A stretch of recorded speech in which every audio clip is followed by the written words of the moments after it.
What happens in your brain when you dream? Why do dreams feel so real, yet slip away the moment you wake up? And how does your sleeping mind create entire worlds out of silence? That's what we're diving into, the strange, beautiful science behind dreams. Before we begin, help us reach our next goal of 200 subscribers. And if you enjoy this kind of content, give the video a like to support the channel. Also, drop a comment. Where are you watching from, and what time is it for you right now? Let's see how far this dream travels. Let's begin. Chapter 1. A Quiet Descent. They say the mind never truly rests. Even when your body gives in to the softness of a pillow and the weight of sleep, the real journey is just beginning, not outward but inward. Quietly, invisibly, it starts subtly, a yawn, a flicker of heaviness behind your eyes. The sharp edges of the world begin to blur, thoughts grow softer, slower, and time loses its grip. And somewhere deep in your mind, a door quietly creaks open. This is the descent, the gentle unraveling of wakefulness. The mind loosens its grip on the external world and begins to drift into something older, stranger, more essential. You're not unconscious, not really. You're changing states, and your brain, ever so loyal, is working harder than it looks. As you lie still, your brain is shifting frequencies. It's not a metaphor, it's literal electricity. While awake, your brain pulses with fast, focused beta waves, the signals of thinking and reacting. But as your eyes close and your breath evens out, something begins to change. Those waves slow, they soften, they transform into something called alpha waves, calm, rhythmic, almost meditative. This is the in-between, the doorway. You're still aware, sort of, but it's slipping. The thoughts don't come one by one anymore. They float, half-formed and quiet, and then the theta waves take over. The lights go dim. You've crossed the threshold. That moment, that blurry transition from wakefulness into sleep, is one of the most overlooked marvels of human biology, because your body might seem still, but your brain is initiating one of the most complex processes it knows, sleep. And the dreaming that often follows. Sleep is not a shutdown. That's the biggest misconception. It's not rest, in the way we imagine rest. It's not your mind going dark. It's not empty. Sleep is a cycle, a loop of stages, each with its own function, rhythm, and purpose. You don't simply fall asleep. You descend into layers. You pass through stage. Light sleep comes first, a shallow dipping of the toes into rest, where you can still hear things, still twitch awake at a sound, or shift. Then it deepens, your muscles relax, your body temperature drops, your heartbeat slows. It's like your body is being carefully placed on standby. And then the deep stages arrive, slow wave sleep they call it. This is where healing happens. This is where the body mends itself. And in the deepest parts of this stage, your brain becomes quieter than almost any time in your life. But still, it listens, still it prepares. Then something astonishing happens. After nearly 90 minutes, your brain begins to stir, not into wakefulness, but into something else entirely. Your eyes, though closed, begin to dart left and right, not randomly, but rhythmically. Your breath quickens, your blood pressure rises, and deep inside your skull, your brain lights up. This is REM, rapid eye movement sleep. And this is where dreaming takes place. But here's the twist. Your body becomes paralyzed. Your muscles shut down, voluntarily, deliberate. The brain switches off your movement, so you don't act out what you're about to experience. Because what you're about to experience isn't real, but it will feel like it is. In REM sleep, the logic center of your brain, the prefrontal cortex, goes dim. That part of you that makes decisions, that filters thoughts, that organizes reality, is mostly offline, but the emotional parts, like the amygdala, light up like a storm.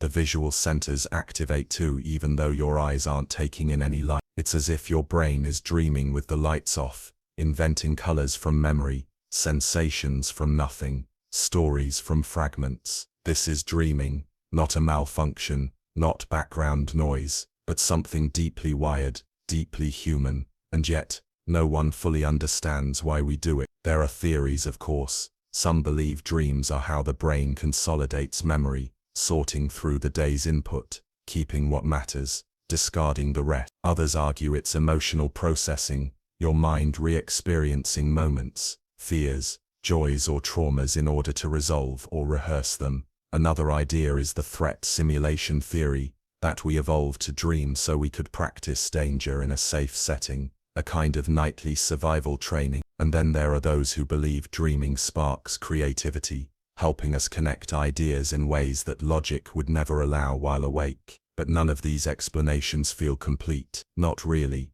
because sometimes dreams are nonsense, sometimes they're terrifying, sometimes they make no sense but leave a lasting emotion that lingers for hours after waking. They can be prophetic, absurd, joyful, heartbreaking or boring. They don't follow the rules of space or time, yet we accept them without question, until we wake. And that's the thing. When we dream, we don't doubt, we don't realize we're dreaming. The logic filter is gone. We believe fully in what we're seeing, even if the laws of physics are breaking apart. Even if we're talking to a cat who used to be our teacher, standing in a house that's also an ocean, searching for someone we forgot we lost. Because the dreaming brain isn't trying to make sense, it's trying to process, to feel, to explore, without rule. And it does all of this while you lie perfectly still, with your eyes closed and your body safely muted. What's even stranger is how little we remember. Most people dream multiple times a night,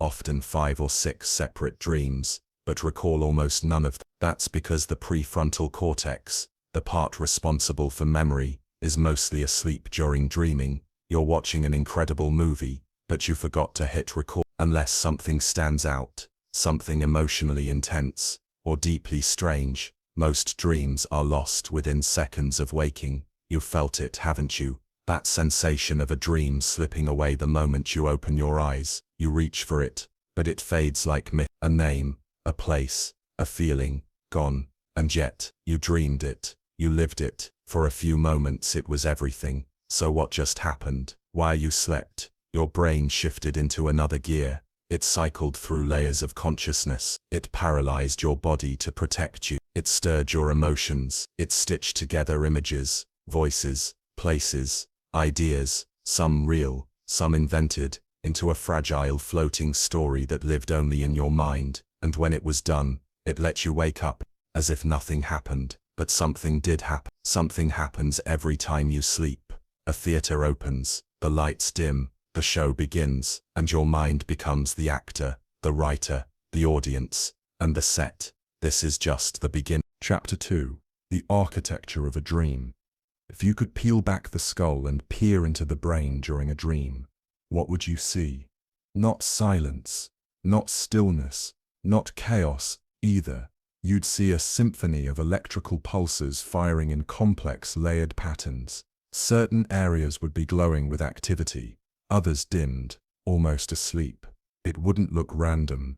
It would look like choreography, precise, timed, mysterious. A stage being lit scene by scene for a play that no one else gets to watch. Dreams are not generated by one part of the brain. They're a collaboration, a patchwork of regions, each contributing something different to the dream world. And it all begins in the most ancient parts of your biology. The brainstem, that's the first spark. Tucked deep within the base of your skull, the brainstem is one of the oldest parts of your nervous system. It controls the essentials, heartbeat, breathing, the sleep-wake cycle. And during REM sleep, it sends a signal, a pulse of activation that flows upward, triggering the dream machinery. That signal travels to the pons, a specific area in the brainstem, which acts like a gatekeeper. The pons decides, it's time. It blocks messages to the spinal cord, preventing movement, and then it lights the match. From there, the signal spreads upward into the thalamus, which usually acts like a switchboard for sensory input. When you're awake, the thalamus is constantly relaying information from the world, sounds, lights, touch, taste. But in sleep, with your senses offline, the thalamus turns inward. Instead of passing on input from the world, it begins broadcasting internally, feeding your cortex dreams instead of reality. Now the cortex joins in, the vast folded outer layer of your brain, responsible for perception, thought, and imagination. It lights up, not in one spot, but across a network. The visual cortex, even in total darkness, begins to glow. This is why you see in dreams. You're not seeing with your eyes, you're seeing with your memory, with imagination, with pure neural activity. Just above your eyes, the prefrontal cortex goes quiet. That's important. This is the part of your brain that usually acts as a supervisor, keeping track of logic, consistency, timelines. It's the part that tells you, that doesn't make sense. But in dreams, it powers down, and without that filter, strange things don't feel strange anymore. You can be in 3 places at once. You can talk to the dead. You can fly. None of it feels wrong. It just is. Meanwhile, the amygdala and hippocampus, 2 areas responsible for emotion and memory, roar to life. These regions color your dreams with feeling, anxiety, joy, grief, longing, often more vividly than anything you feel in waking life. They also supply the raw material for your dreams, fragments of memories, faces you've seen once, voices you forgot you remember. And so, the architecture of a dream isn't built all at once. It's assembled live, moment by moment, from memory, emotion, and imagination, stitched together by a brain that's simultaneously asleep and more alive than ever. You might think this process is chaotic, but there's an order to it. Brain scans show that during REM sleep, the brain follows consistent patterns of activation. It's not randomness, it's a system, a language, one we haven't fully decoded, and the longer the night goes on, the more intense the dreams become. That's another strange truth. Your REM periods grow longer with each sleep cycle. The first one may only last 10 minutes, but by the 4th or 5th cycle, REM can last up to an hour, and those longer sessions tend to produce the wildest, most emotionally charged dreams, the ones you're most likely to remember. Why? Because your brain isn't just replaying memories, it's remixing them. It pulls characters from one scene, drops them into another. It takes a hallway you walked through in 2014, and places it inside your childhood school. It blends people into composites. It distorts time. It bends physics. And it feels totally believable. This is because, without the prefrontal cortex actively supervising, there's no one no one pointing out continuity errors. Your brain accepts it all as reality, even when it isn't. And yet there's something intelligent happening, something beneath the surface. Take recurring dreams, for example. Those strange loops you find yourself stuck in again and again. The same street, the same fall, the same argument. Your brain isn't just randomly choosing scenes, it's fixating, it's processing something unfinished, unresolved. There are also themes that seem universal: flying, falling, being chased, showing up unprepared. These dreams are so common, they transcend culture and language. They don't come from outside, they come from deep structure, the shared architecture of the human psyche, a kind of biological mythology written into our neurons. And then there's the body. Even though it's paralyzed, it's still connected. Your breathing changes with your dream content. Your heart may race in a nightmare, slow in a peaceful scene. If you dream of running, your leg muscles twitch slightly. If you dream of eating, the muscles in your jaw might activate. You're not truly moving, but your body is echoing your mind's activity, a silent mimicry. It's easy to assume dreams are just noise, static. But the more we study the brain, the more it becomes clear, dreams are not mistakes. They're not accidental. They're meaningful in a way we don't fully understand. Structured, emotional, neurological events that follow rules we haven't yet mapped. Even the silence in dreams, the sense of emptiness, or stillness, or being lost, that too, has structure. It's the result of suppressed auditory processing, or altered spatial navigation. Your brain may simulate the sensation of being somewhere vast, undefined, ungraspable. It can create infinity out of nothing. That's the power of this architecture. And it gets even more complex when you become aware that you're dreaming. Lucid dreams. When that happens, when the prefrontal cortex momentarily flickers back online, you become conscious inside the dream. The architecture doesn't change, but now, you can walk through it like a visitor. You can interact with it. Some can even shape it. Not always, not reliably, but it happens. In those moments, the dream becomes a feedback loop. You're dreaming, and knowing it, and responding to it, and adjusting it all in real time, and your brain adapts. It supports the experience. It keeps the architecture stable enough to explore. The brain is astonishing in this way. It can build a world from the inside out, a place where the only limit is how far your neurons are willing to stretch. And every night, without you asking, it does exactly that. Most of the time, you never remember it, but it still shapes you.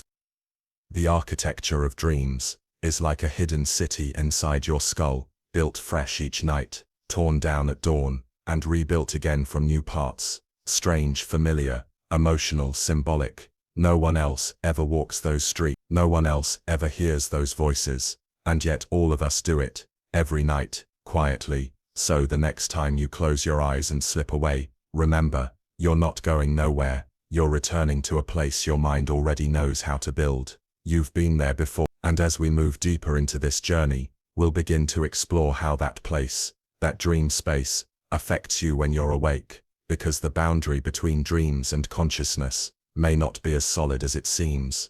Let's keep going. Chapter 3. Memory, Emotion, and the Language of Dreams. There's a reason your dreams feel personal, even when they don't make sense. A hallway becomes a battlefield. A song becomes a warning. You see your childhood bedroom, but the windows are made of water. You're talking to someone you lost years ago, and they're smiling like nothing happened. It doesn't follow logic, but it stirs something in you, something deep. This is not coincidence. It's the emotional core of dreaming, and to understand it, we have to talk about memory, not just the facts we remember, but the feelings attached to them. When you sleep, your brain does more than rest. It begins sorting, organizing, compressing. During REM sleep, your mind starts pulling from your memory bank, not just recent events, but also unresolved thoughts, sensory impressions, echoes of old fears and forgotten joys. And it doesn't do this linearly. Dreams aren't timelines, they're mosaics. Your brain isn't trying to tell a clean story. It's trying to make emotional sense of chaos, of everything you've seen, heard, suppressed and stored. Think about it. Why do people you haven't seen in years suddenly appear in a dream? Why do places from decades ago resurface, sometimes merged with places that never existed? Why does a conflict you thought was long gone play out again, only stranger? Because your brain is associating. It's not remembering in a literal sense. It's exploring emotion through metaphor. This is the language of dreams. Not words, not facts, but images, movement, and mood. When the logical filters go offline during REM sleep, your brain accesses the raw material of your internal world. The hippocampus, which is responsible for forming memories, is still active, but so is the amygdala, the seat of fear, desire, joy and sadness. Together they create scenes that feel more than they explain. This is why a dream can leave you rattled or uplifted for hours, even when it made no sense at all. Your conscious mind may not understand the dream, but your emotional brain felt it, and that matters. The emotional impact of a dream can be just as strong, sometimes stronger than a real event. You wake up sweating, heart racing, eyes wide, or crying, silently, without knowing why. Or you wake up smiling, even if you don't know what you were smiling about. The feelings outlast the story. There's a theory in neuroscience called memory reconsolidation. It suggests that every time you recall a memory, you're not retrieving it, you're rewriting it, updating it, folding in new information, even subconsciously. And dreams may be one of the ways your brain does this. By reliving, reshaping, and emotionally reprocessing memories in the abstract world of dreams, your brain might be rebalancing your emotional life, adjusting your mental landscape, healing you, without you even realizing it. This also explains why trauma often reappears in dreams. The brain doesn't forget pain, it stores it in fragments. And when you dream, those fragments can re-emerge, twisted, disguised or amplified. A familiar face becomes threatening, a place of comfort becomes dangerous. Or sometimes it's not disguised at all, you just relive it, over and over. This isn't a glitch, it's a signal. Your brain is still trying to process something it couldn't fully digest while you were awake. But not all dreams are heavy. Some are simply strange, playful, absurd.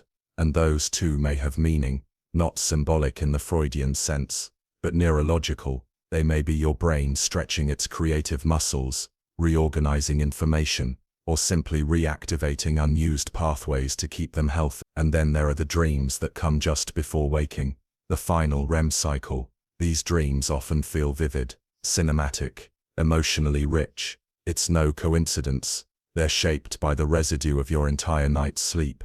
By then, your brain has cycled through hours of unconscious processing. The final dream may be your mind's way of tying things together, or at least making a final impression before you return to reality. Interestingly, these morning dreams are the ones we most often remember. That's because they occur closest to wakefulness. While the memory systems are slowly coming back online, you're more likely to retain a dream if you wake up during it, especially if it carried an emotional charge. The science of dream recall is still fuzzy. Some people remember dreams almost every night, others rarely do. It's not about intelligence or creativity. It may be tied to brain chemistry, sleep timing, and even personality. But here's what we know: the dreams you do remember are often the ones with the strongest emotional anchor. Fear, sadness, love, awe. These feelings leave fingerprints. They cling to the edges of consciousness, even as the images fade. So what does all this mean?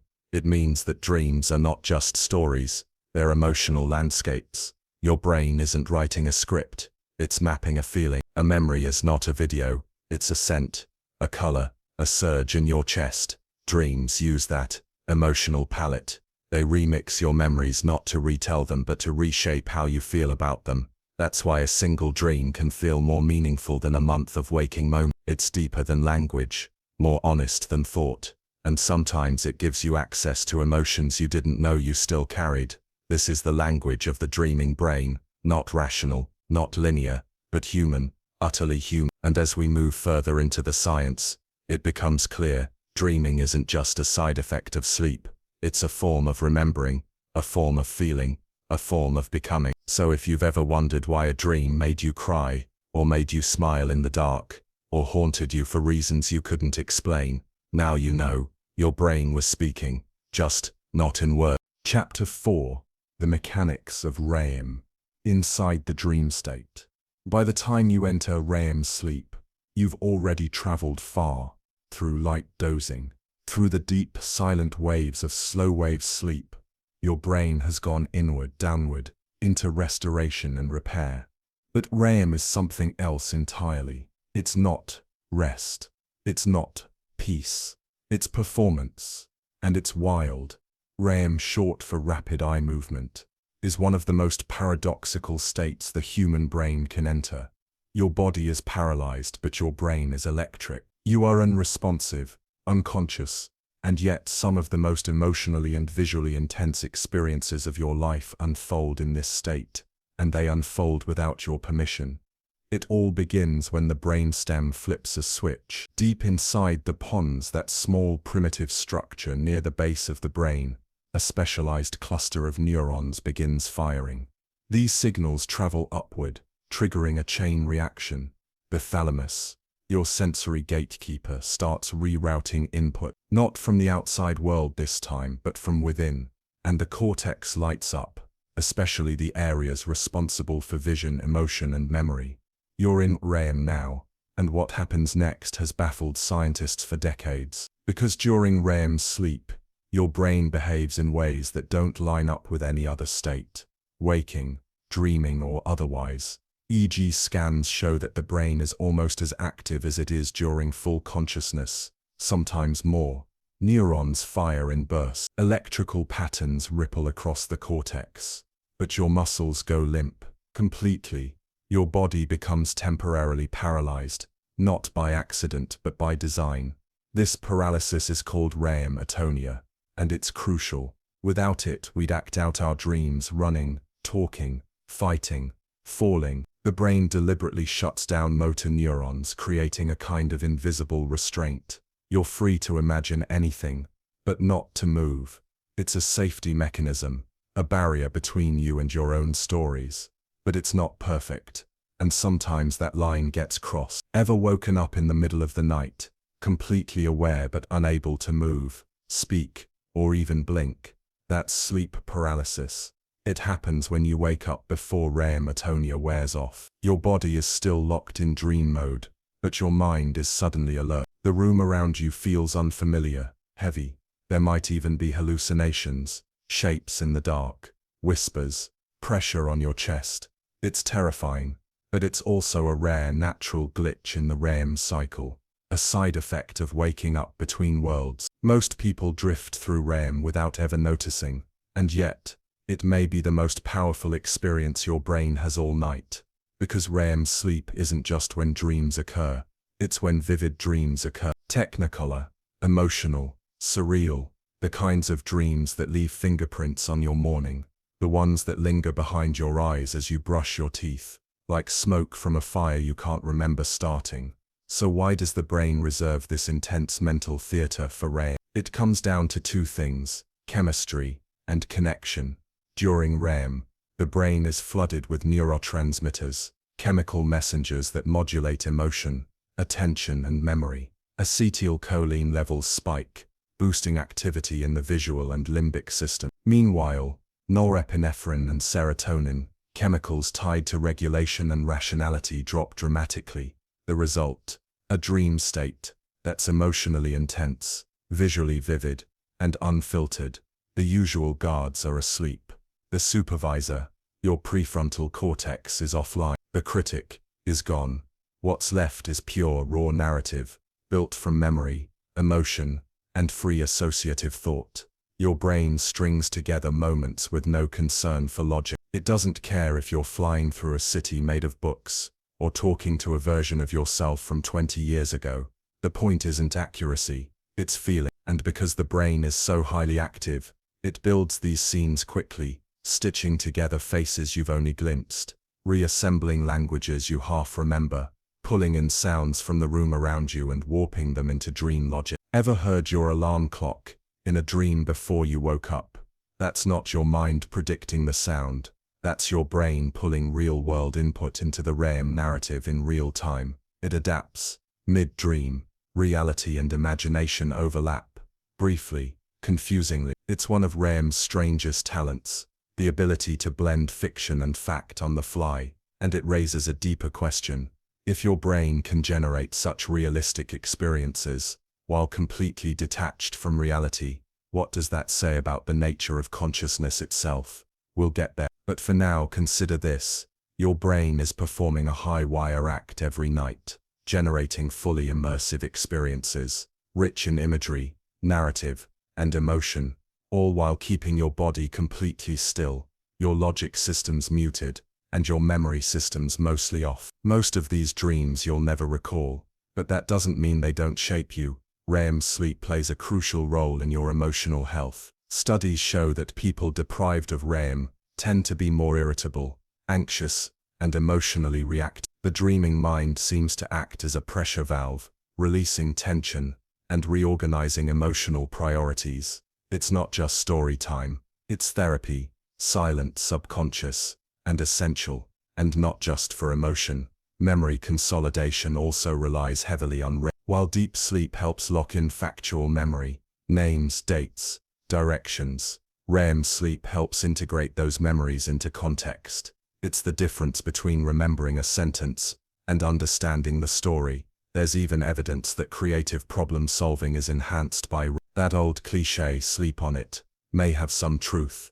The chaotic, free-flowing structure of REM dreams allows your brain to form new connections, reframe ideas, and approach problems from angles you never considered while awake, which might explain why so many breakthroughs, scientific, artistic, personal, arrive not through thinking, but through dreaming.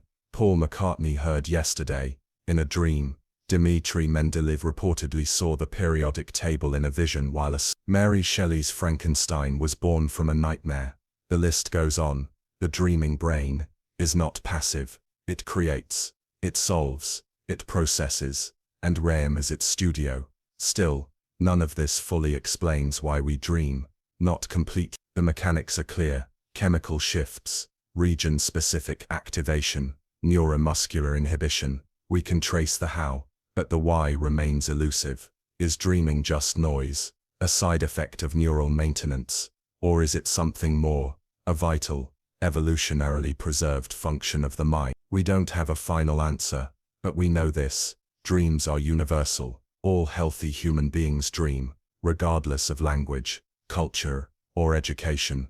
Even people who are blind from birth dream. They dream in sound, in texture, in motion. The brain insists on it. Dreaming is written into us. So whatever REM is, it's necessary, deeply, and perhaps in the architecture of the brain. REM is where reality loosens, just enough to let the unconscious speak, not through words, but through images, sensations, symbols, fragments of something we're always trying to understand, but never quite name. And every night you go there, you don't need to try, you don't need to understand, you just need to close your eyes and let the current take you, because when it's time your brain will know what to do. Chapter 5. Nightmares and the Brain's Shadow. Not all dreams are gentle. Some slip quietly into your mind and leave you weightless. Others grip. They twist. They corner you in unfamiliar places and chase you through memories that aren't memories anymore. Nightmares are dreams too, but they speak with a darker voice. And that voice comes from deep within your brain's emotional core. You felt it. The jolt, the sinking stomach, the waking breathless in the dark, unsure if you've escaped or just opened your eyes. It's easy to write these dreams off as bad luck, but they follow patterns, biological ones, psychological ones. Nightmares have a structure, and they serve a purpose, even if that purpose is buried beneath fear. To understand them, we need to go back to the emotional machinery of the dreaming brain. In REM sleep, where most vivid dreaming takes place, the amygdala becomes one of the most active regions. This almond-shaped structure is crucial to how we process fear, anxiety, and threats. It helps you recognize danger in the real world, and in dreams, it doesn't know the difference. It still fires, still interprets. When a nightmare unfolds, it's the amygdala that sounds the alarm, even if the danger isn't real, but it feels real. That's the defining trait of a nightmare: emotional intensity, not just images, but the feeling that accompanies them: fear, helplessness, shame, guilt, sometimes all at once. And while the imagery may vary wildly, being chased, falling, drowning, losing someone, the emotional response is what defines it. Nightmares often reflect emotional residue, lingering stress, unresolved trauma, suppressed conflict. The dream might not replay the event directly. In fact, it rarely does. Instead, the brain disguises it, wraps it in symbols, in metaphors, in impossible situations that still carry the same emotional weight. A fight you avoided becomes a storm you can't escape. A fear you buried becomes a face in the shadow. A feeling of helplessness becomes a body that won't move, a voice that won't speak. The brain is clever like that. It doesn't recreate, it transforms. And there's evidence to suggest that this transformation has a purpose. Some researchers believe nightmares function as threat simulations, evolutionary training drills that prepare the mind for danger. In this view, your brain is rehearsing, practicing fear, sharpening reflexes, running scenarios, just in case. It's a theory, but it fits with how often nightmare themes revolve around survival, running, hiding, fighting, falling. Other theories lean more psychological. Nightmares as emotional detox, the brain's attempt to purge stress that hasn't found a resolution. You couldn't express it in the daylight, so your brain speaks it in darkness, not with clarity, but with force. And then there are trauma nightmares. These are different. They're not simulations, they're echo. In people with PTSD, nightmares often recreate aspects of a traumatic event, not as metaphor, but as re-experienced memory. The same sights, the same sounds. The brain, unable to process what happened while awake, replays it in REM, again and again. But even these dreams, painful as they are, might serve a function. Some researchers think of them as the brain's desperate attempt to make sense of trauma, to file it, recontextualize it, reduce its power. Sometimes this helps, sometimes it doesn't, but the attempt itself reveals something important. Your dreaming mind is trying to protect you, even when it frightens you. But what about nightmares that come without warning, that don't seem tied to any trauma or stress? Why do some people, even children, experience recurring nightmares without a clear cause? In many cases, the root may lie in sleep instability, fragmented REM cycles, inconsistent sleep schedules, overstimulation before bed. A brain that doesn't get enough uninterrupted REM may produce more intense, erratic dreams, and those can easily skew toward the disturbing. It's not just what you felt, it's how your sleep functions. There's also a growing field of study around sleep disorders like night terrors and REM behavior disorder, conditions where the brain's boundaries between dreaming and waking begin to blur. These states can lead to vivid, often terrifying experiences, dreams that leak into consciousness, or worse, physical movements that mirror the dream itself. It's rare, but real. Still, for most people, nightmares are occasional visitors, unwelcome, but temporary. They come in waves, often during stressful life transitions, emotional upheaval, or periods of sleep disruption, and they tend to follow familiar themes: falling, being trapped, being chased, losing control. These themes aren't random. They reflect core anxieties hardwired into the human condition: fear of failure, abandonment, helplessness, shame. In dreams, these fears take form, they become scenes, and in the moment, they feel undeniable. But when you wake, something happens. You return to reality. The fear fades, and sometimes, not always, but sometimes, the nightmare loses its grip. You see it for what it was: a message, a mirror, maybe even a map. Because nightmares can offer insight, if approached with patience, they can be unpacked. You can trace the emotion back to its source. You can notice patterns, the same character, the same location, the same feeling. Recurrence means something, not supernatural, but psychological. Your brain is looping for a reason. There are ways to engage with nightmares: journaling, dream track, even lucid dreaming training, where some people learn to recognize when they're dreaming and reshape the dream as it unfolds. But you don't need to master lucidity to benefit from reflection. Sometimes, simply acknowledging the dream is enough, saying, "I saw this, I felt this, my mind is working through something," because it is, every night, whether you remember or not. And perhaps the most important thing to know is this: nightmares are not evidence of a broken mind. They're signs of a mind trying to heal, trying to feel something it couldn't feel in daylight, trying to say something it didn't know how to say out loud. Even the darkness serves a function, and in the grand orchestra of dreaming, nightmares are the dissonant notes, unsettling, unresolved but still part of the song. Chapter 6. Lucid Dreaming. Waking up inside the dream. Most dreams just happen to you. You're there, in a world you didn't choose, following a script you didn't write, feeling things you didn't expect. You run, you speak, you fly, you fall. But never once do you stop and ask the question, is this real? Except sometimes, you do. Sometimes, right in the middle of the dream, without warning, you realize something's off. The sky is too green, the faces don't match the voices, gravity feels wrong, and then it clicks: you're dreaming. And when that realization hits, the dream doesn't end, it changes. Suddenly you're not just experiencing the story, you're aware of it, you're inside it, and you know it.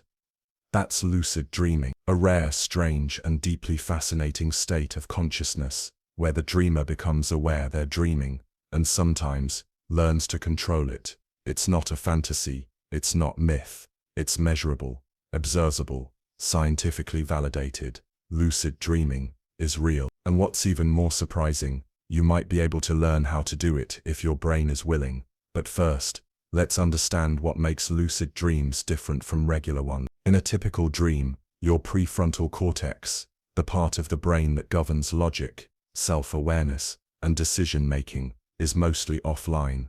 That's why dreams feel real, no matter how bizarre they are. You accept the impossible. You float through contradictions. You don't question them. You just live them. But in a lucid dream, something shifts. For reasons not fully understood, the prefrontal cortex flickers back online, not fully, just enough. And that flicker changes everything. You suddenly gain awareness of yourself. As a dreamer, you realize this isn't the real world. You realize the rules are different. And if the dream holds, you can explore it freely, consciously, creatively. Brain scans show that during lucid dreaming, there's a unique pattern of activation. The dorsolateral prefrontal cortex, usually dormant during REM, shows signs of life. This small surge of cognitive function grants the dreamer meta-awareness, awareness of awareness. It's like waking up inside your own mind, and once you're aware, anything becomes possible. Some lucid dreamers simply observe, walking through their dream world with curiosity, letting it unfold while knowing it isn't real. Others try to influence it, flying at will, changing the scenery, summoning people, asking questions, testing limits. Some even treat it as a kind of inner workshop, a place to rehearse real-life scenarios, confront fears, spark creativity, or simply experience joy unfiltered by physics. But not every lucid dream is stable. Awareness can be fragile. The moment you get too excited, too analytical, or too awake, the dream can dissolve, either into a regular dream or into waking. That's why experienced lucid dreamers practice techniques to stabilize the experience, rubbing their hands together in the dream, focusing on textures, spinning slowly, or repeating phrases like "I am dreaming," "I am still here."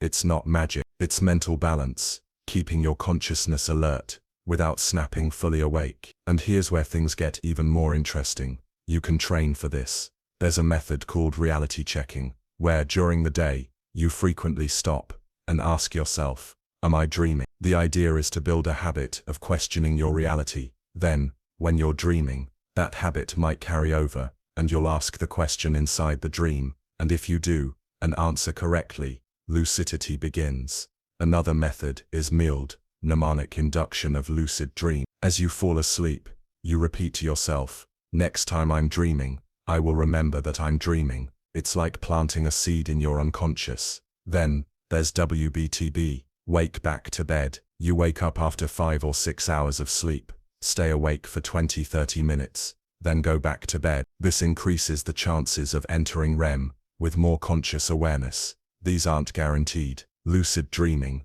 is elusive. Some people try for months with no success. Others stumble into lucidity randomly, with no training. But all of it points to something profound.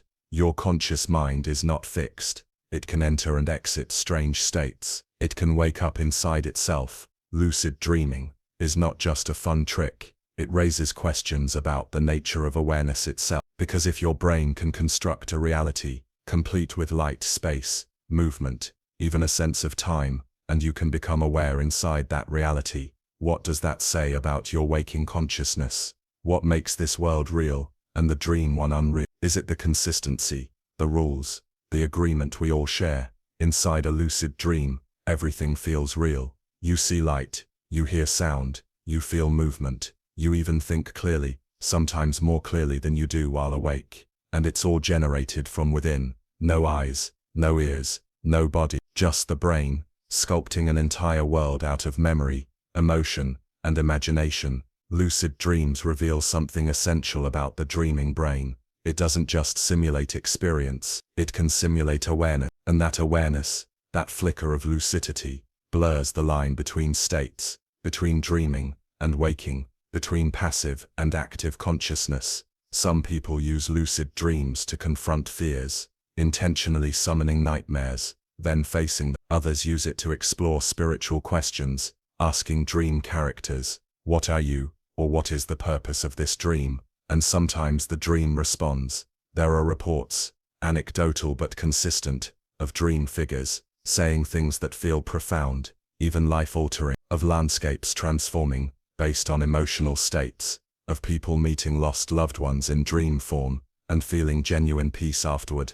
Are these real events? No, but the emotions are real, the effects are real, the experience changes the dreamer, and that may be all that matters. Lucid dreaming is a frontier, a bridge between neuroscience and philosophy. It shows us that consciousness isn't binary. It doesn't just switch on or off. It has layers, degrees, and in the dream state, those layers reveal themselves in strange, beautiful ways. But lucidity isn't always pleasant. Just as you can create wonders, you can also become trapped in the knowledge that you're dreaming, unable to wake up, unsure of how to escape. Some lucid dreams spiral into surreal loops. Some bring a sense of existential unease. You realize too much, and the dream unravels. And yet, even then, you wake up, changed, shaken, wiser, maybe, because you've seen the inside of your own story. You've touched the strings, and felt the illusion respond. You've stood in a world your brain built,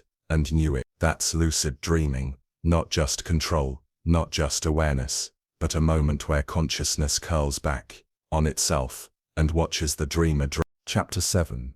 When dreams leak into waking life. False awakenings. Déjà vu in the thin line between worlds. You wake up. The room is familiar. The light is soft. You sit up, stretch, maybe check your phone. Everything feels normal, until suddenly, the walls ripple, or a sound repeats, or your body won't move the way it should, and then it hits you. You're not awake. You're still dreaming. You've only dreamed that you woke up. This is a false awakening, one of the strangest tricks the dreaming brain can play. It's unsettling, because it feels real. It doesn't look like a dream. There are no flying whales or melting clocks. It looks like your bedroom, your apartment, your dog, your hands, everything in its right place, except for the truth. You're still in REM.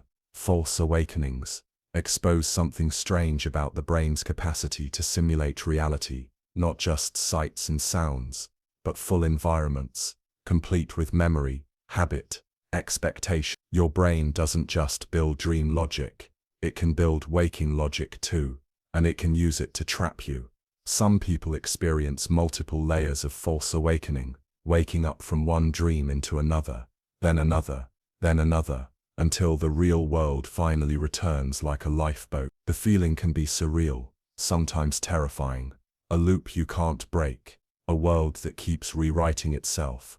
But why does it happen? False awakenings are thought to occur during transitions, when your brain is moving from REM sleep toward wakefulness, but not fully letting go of the dream state. In this gray zone, the brain tries to recreate your waking world, but with slight errors. A mirror that doesn't reflect, a door that won't open, your phone screen covered in static. The illusion begins to break, and so does your sense of trust in your surroundings. This experience leads to a deeper question. How do you know you're awake? Right now, as you hear this, how do you know? Because your memories feel intact, because your thoughts feel sharp, because gravity still works. All of those things can exist inside a dream.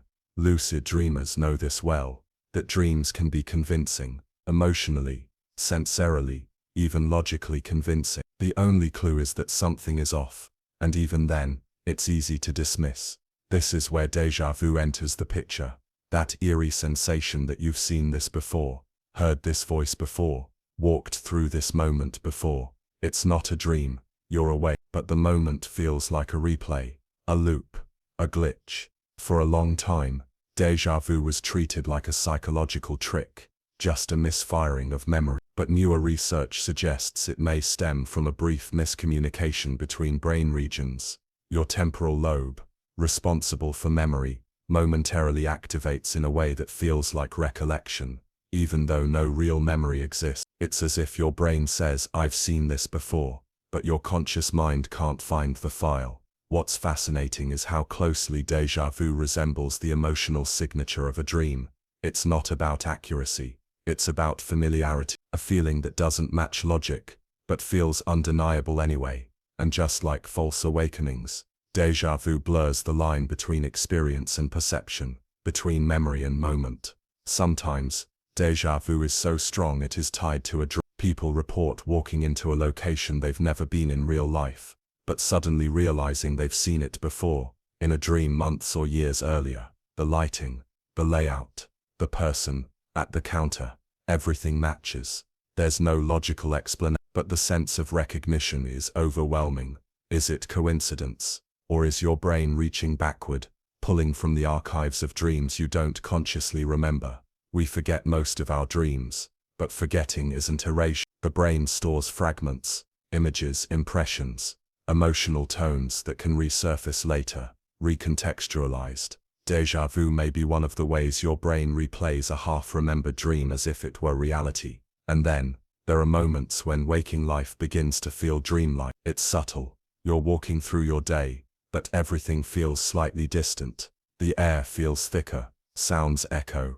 Your thoughts feel detached from your actions. This is called derealization, a psychological state where the world feels unreal or distorted. It's not a dream, but it shares the same flavor. Like consciousness has stepped one layer back from itself. It often occurs during high stress, anxiety, or emotional overwhelm.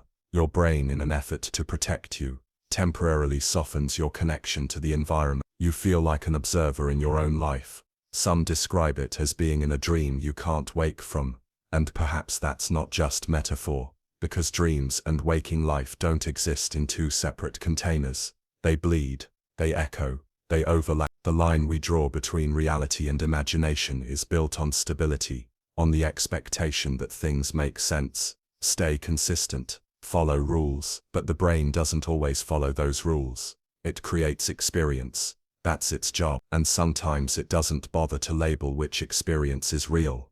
This is why hypnagogic states, those drifting moments right before sleep, feel so strange. You're not fully dreaming, but images begin to appear. Sounds, shapes, ideas. You hear a voice say your name. You see a door swing open in a room that isn't there. Then it vanishes. You weren't asleep, but you weren't awake either. It's a threshold, a borderland, and the brain treats it like a testing ground, a space where imagination starts to activate before consciousness lets go. Some people experience vivid hallucinations during this state. Some feel like they're falling. Some feel a presence in the room.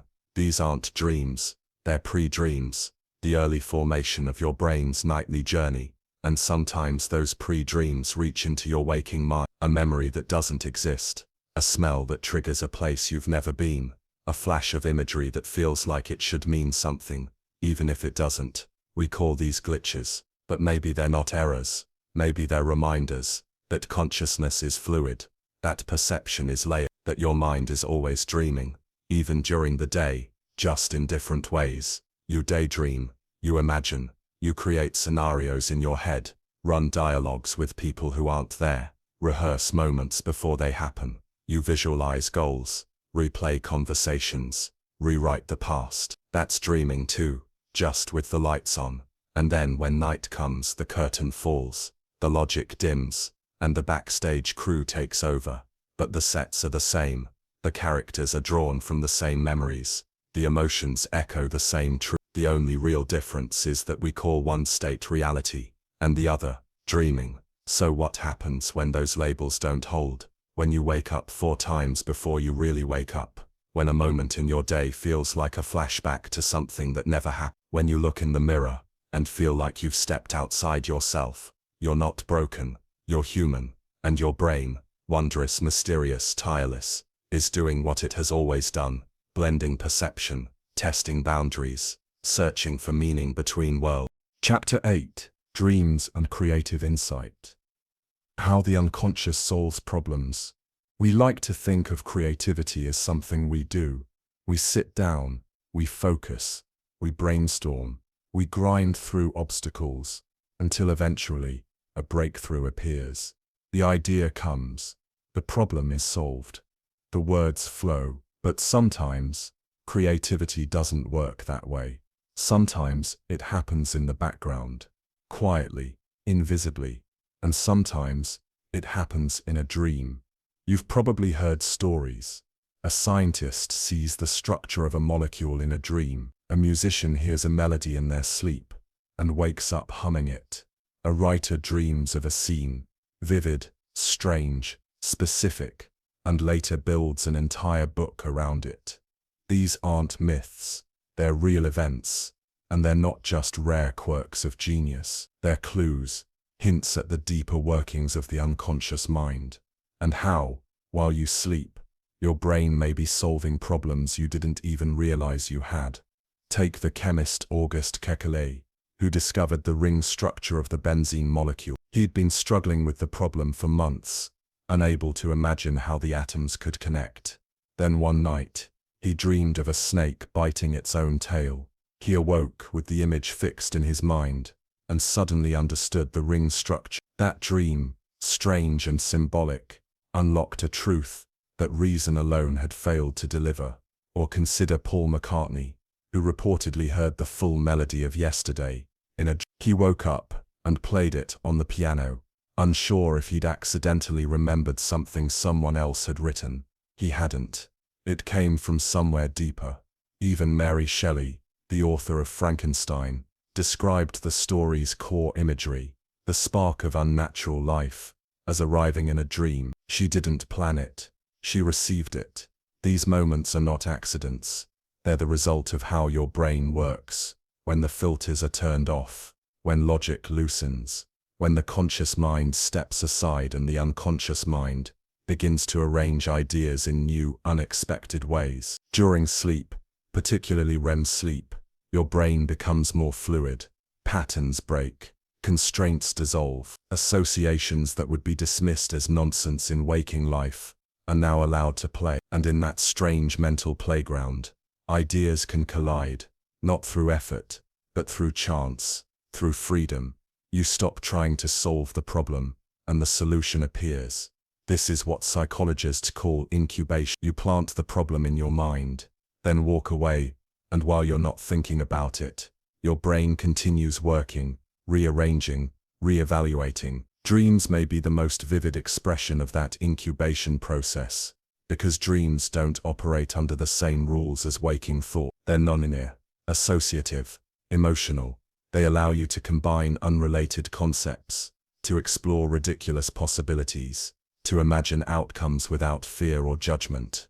And those qualities, absurd as they sometimes are, can lead to genuine insight. In one study, researchers gave participants puzzles to solve. Those who took a nap and entered REM sleep performed significantly better on subsequent problem-solving tasks than those who stayed awake or only entered non-REM sleep. The dreaming brain didn't just rest, it restructured the problem and delivered better answers.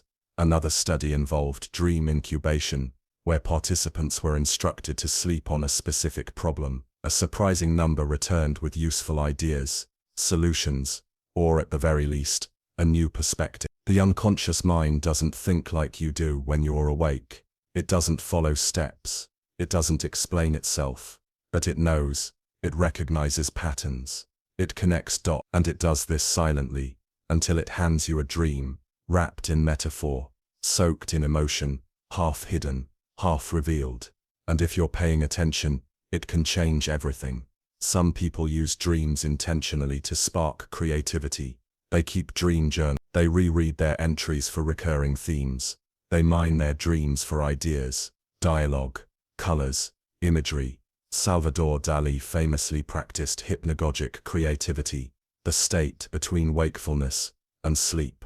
He would sit with a spoon in his hand, hovering above a plate. As he began to drift off, his muscles would relax. The spoon would fall, hit the plate, and wake him just as the first surreal dream images arrived.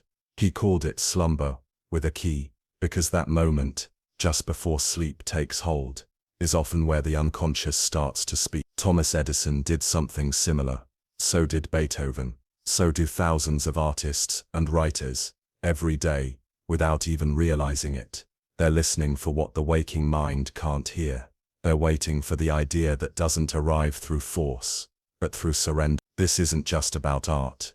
Dream insight happens in all areas of life: relationships, personal growth, inner clarity. You might dream of a conversation you need to have, or a truth you've been avoiding, or a version of yourself that feels more honest than the one you present in daylight. And sometimes that dream sticks with you, not because of what it said, but because of what it revealed. You woke up changed. You couldn't explain it, but something clicked. A shift, a letting go. The dream made it real, not with logic, but with feeling. This is the dream brain, at its most powerful, not telling you what to think, at showing you what's possible, giving you answers you didn't know how to ask for. And here's the deeper truth. This isn't magic. It's a biological function, a feature, not a bug. Your brain is designed to process, create, solve, imagine, even in sleep, especially in sleep. So if you ever wake from a dream with a strange idea, a flash of insight, a sentence ringing in your head, or an image you can't shake, pay attention, write it down, follow the thread, because that may be your mind handing you a gift, one it spent the whole night crafting. Chapter 9. Do dreams mean anything?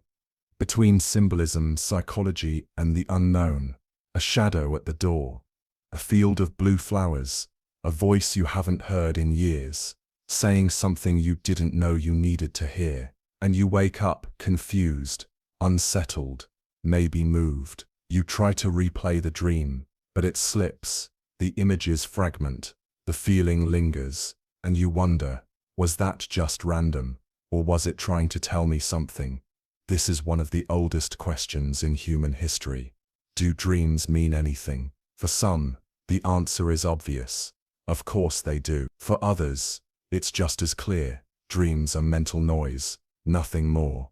But the truth, like the dreams themselves, isn't so simple. To answer the question, we have to go back, way back. Long before brain scans and REM cycles, humans looked to dreams for messages. In ancient Egypt, dreams were sacred, considered visions from the gods, or glimpses of the afterlife.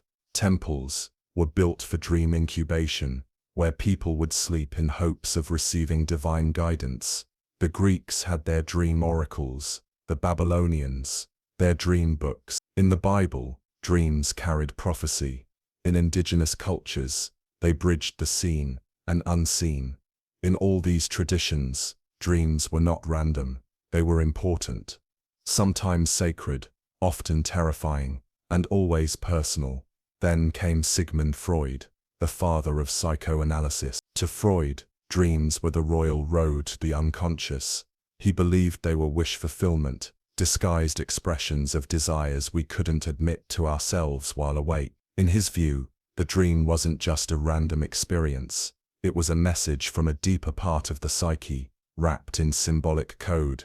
A snake might represent sex, a falling tooth might represent anxiety about control, a locked door might point to repressed memory. Freud saw dreams as puzzles, encrypted emotional truths, but not everyone agreed.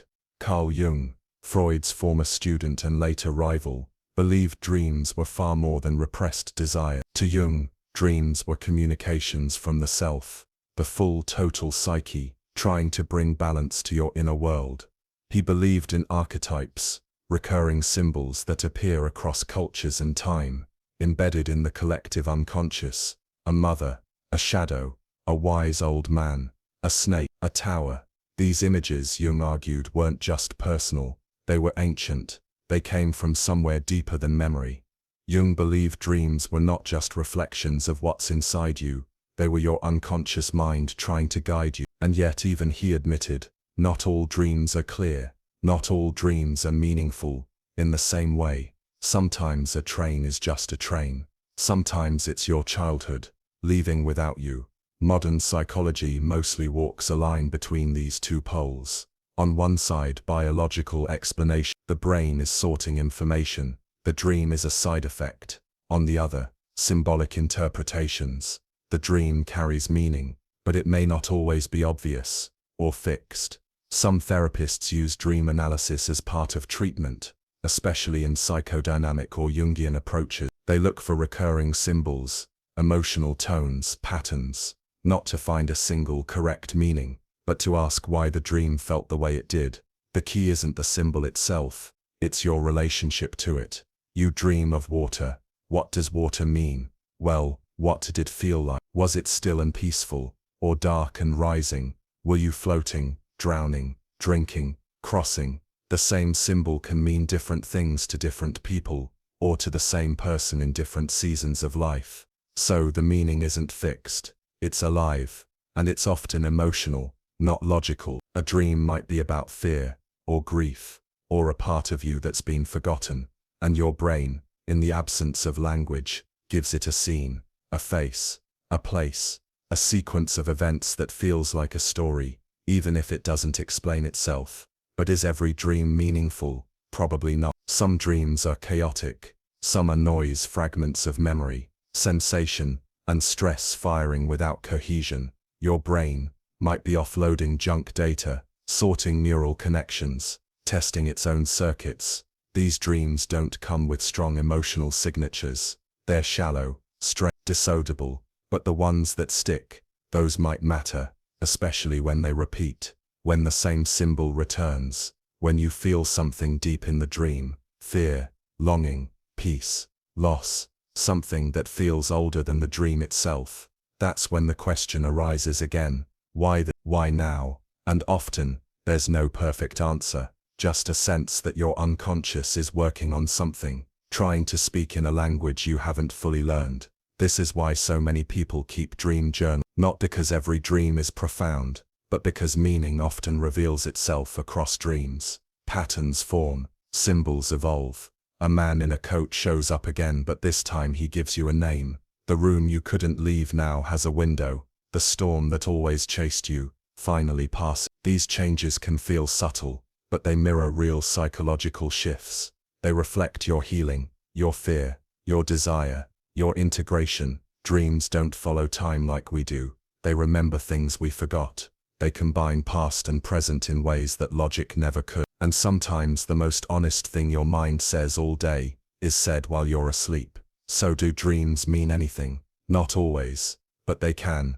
They can hold fragments of truth. They can reveal emotions you haven't faced. They can show you what your waking mind is too busy, too afraid, or too distracted to see. They can warn, they can heal, they can confuse, haunt, inspire. And sometimes they can do nothing at all, and that's okay too, because meaning isn't always given. Sometimes it's made. And dreams, strange, vivid, fragile, give us the raw material to try. Chapter 10. When the dreams stop.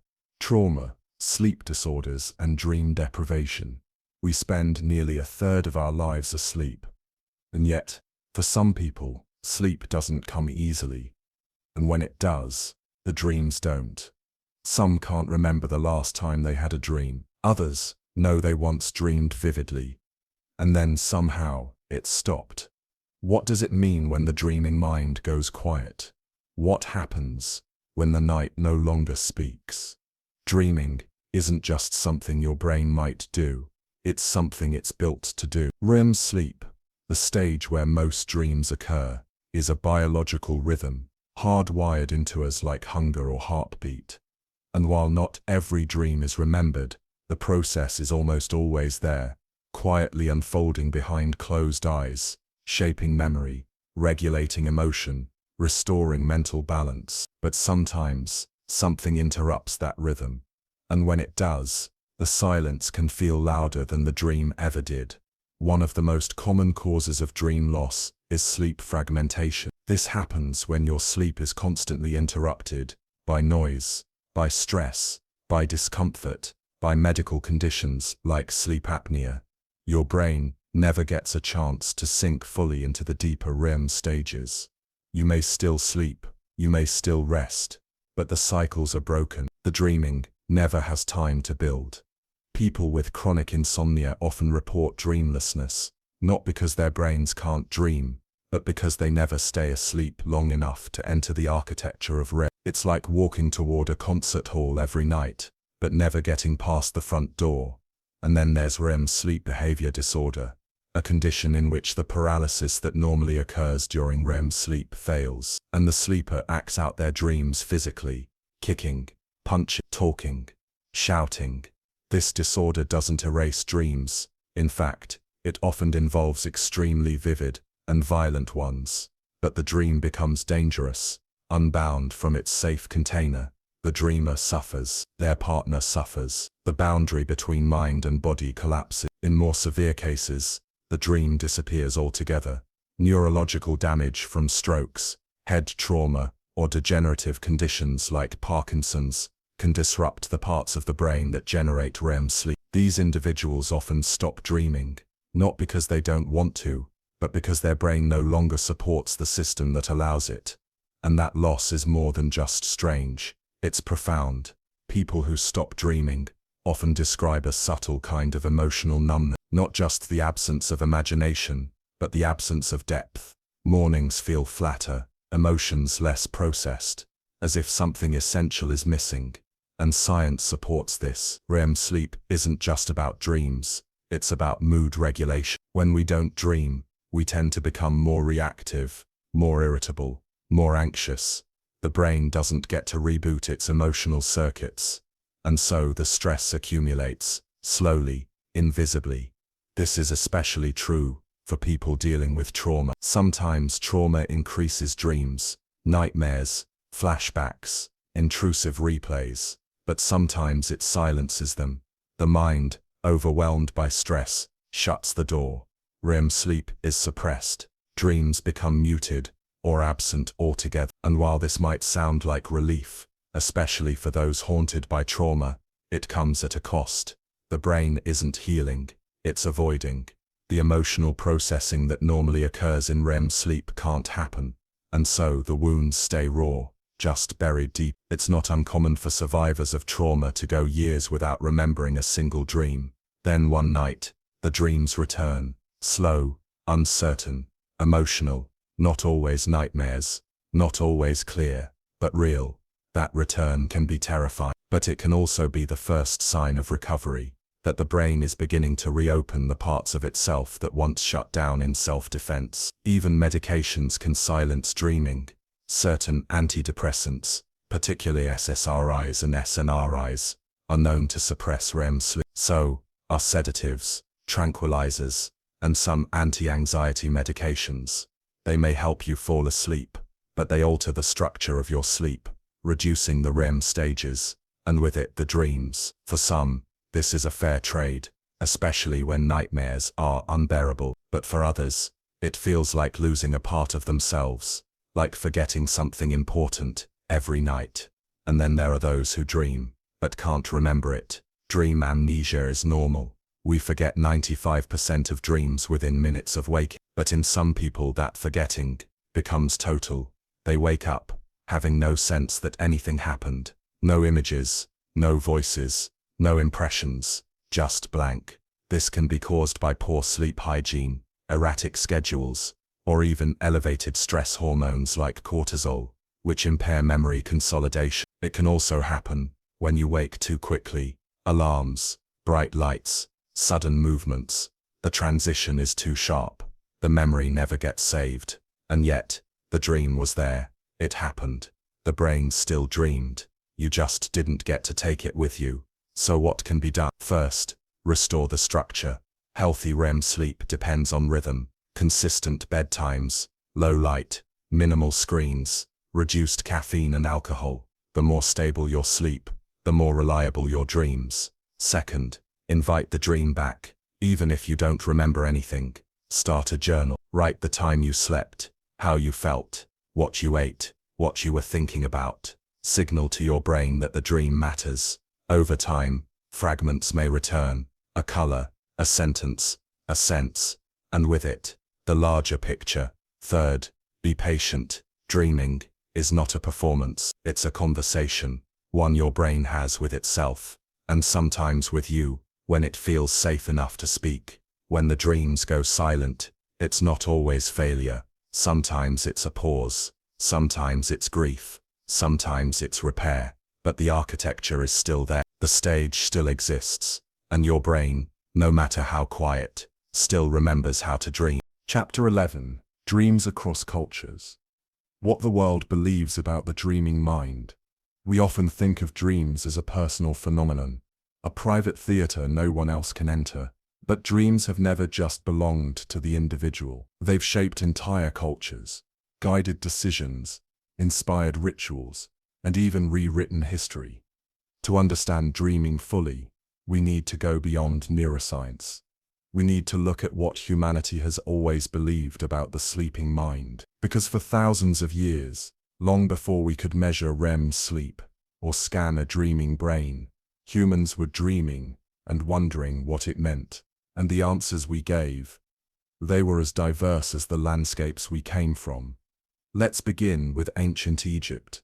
Here dreams were sacred, not imagined, but received, direct messages from the divine. Egyptians believed dreams were a space where gods could speak to mortals. In fact, they built sleep temples, places where people would fast, purify, and sleep in hopes of receiving a healing or prophetic dream. The dream wasn't just a private experience, it was a public event, interpreted by priests, recorded in dream books, consulted for decisions. You didn't just wake up, you emerged with a message. Over in Mesopotamia, dreams carried legal and military weight. Kings consulted dream interpreters before going to war. Clay tablets from thousands of years ago list dream omens, good and bad, and what actions they required. A lion in a dream might mean triumph. A river, uncertainty. A voice from the sky, that might be a god, or something worse. And then there's the Greek world, where dreams took on philosophical depth. Aristotle believed dreams were physiological, tied to digestion and body state. But Plato thought they revealed the soul's inner workings, and the physician Hippocrates used dreams for diagnosis, believing they reflected the balance or imbalance of bodily fluids. But the most vivid Greek approach came from the temples of Asclepius, the god of healing. People traveled from all over to sleep in his sanctuaries, hoping for dream visions that would reveal their path to wellness. This practice was called incubation, and it was treated not as superstition but as medicine. In China, dream philosophy took a more metaphysical turn. Taoist texts suggest that the waking world and the dream world are not separate, but two parts of the same current. In fact, the ancient philosopher Zhuangzi famously wrote of dreaming, he was a butterfly, only to wake and wonder if perhaps he was a butterfly now. Dreaming he was Zhuangzi. The line was thin, maybe imaginary, maybe reversible. Dreams in this view were not just internal hallucinations. They were a form of travel, a shift in consciousness. Not less real, just differently real. And in India, dreams became a vehicle for spiritual exploration. The Upanishads, ancient philosophical texts, describe dreaming as one of the states of consciousness, along with waking and deep sleep. Dreams weren't noise, they were clue. Each dream offered a glimpse into the deeper self, Atman, and by watching dreams closely, one could come to understand the structure of reality itself. The Tibetan Buddhist tradition went even further. They developed entire systems of dream yoga, training the mind to remain conscious within the dream, in order to dissolve ego, confront illusion, and approach enlightenment. To them, lucid dreaming wasn't just interesting, it was a discipline, a way to prepare for the transitions of death and rebirth. Across the ocean, in Mesoamerican cultures like the Maya and the Aztecs, dreams held enormous power.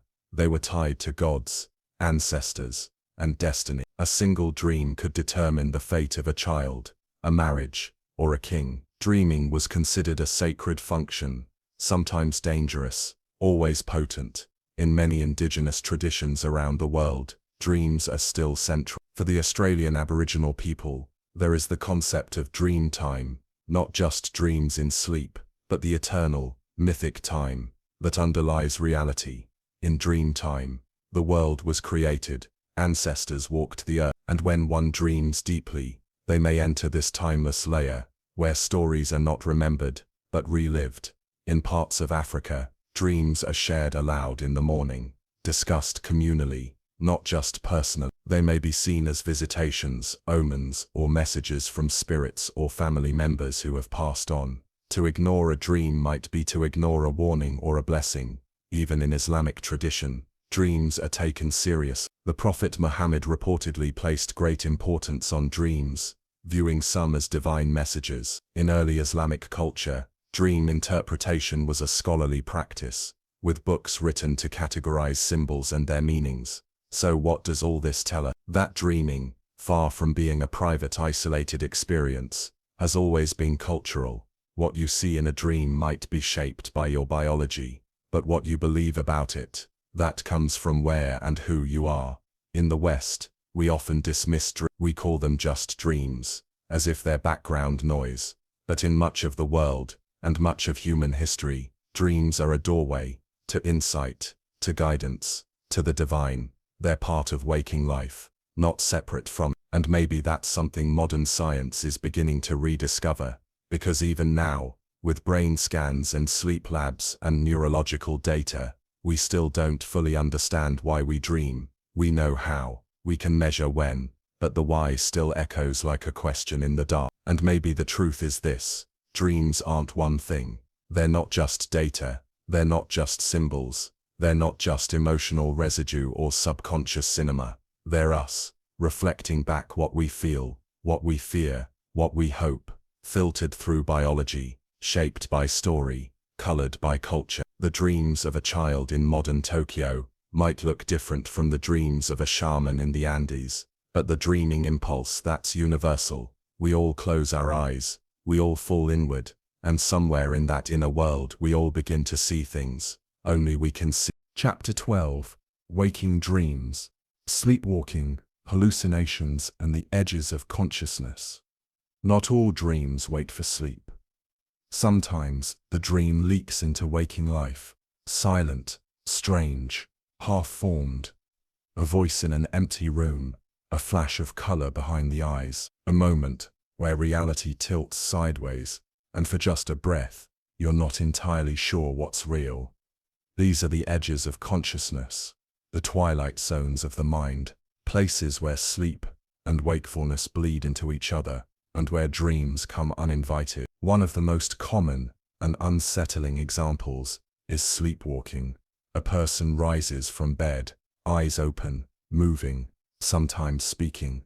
They might walk down the hall, open doors, get dressed, even leave the house, and yet, they're not truly awake. They're in a state scientists call parasomnia, caught between stages of sleep, with motor functions active, but conscious awareness shut off. Sleepwalking usually occurs during non-REM deep sleep, not during the dream-heavy REM phase. That's what makes it so strange. The brain is supposed to be in one of its most unconscious, immobile states, and yet, the body moves. The sleepwalker doesn't remember. To them, the night was a blank. To those watching, it's eerie, like watching someone dream out loud. In rare cases, sleepwalkers perform complex actions, driving, cooking, even holding conversations. There are stories, documented, recorded, of people committing acts while sleepwalking that they would never consciously choose. These cases have sparked court debates, raised ethical questions, and forced us to ask, where does responsibility end and unconsciousness begin? Then there's sleep talking, another fragment of the dream world, escaping into the physical. A laugh, a mumble, a full sentence. Sometimes it's nonsense, sometimes it's emotionally charged, revealing something deeply buried, and sometimes the dreamer never knows they spoke, only others do. These nighttime events remind us that the wall between sleeping and waking isn't as solid as we like to think, and it gets even thinner in the states that hover right on the edge. Hypnagogia and hypnopompia. Hypnagogia is the transition into sleep.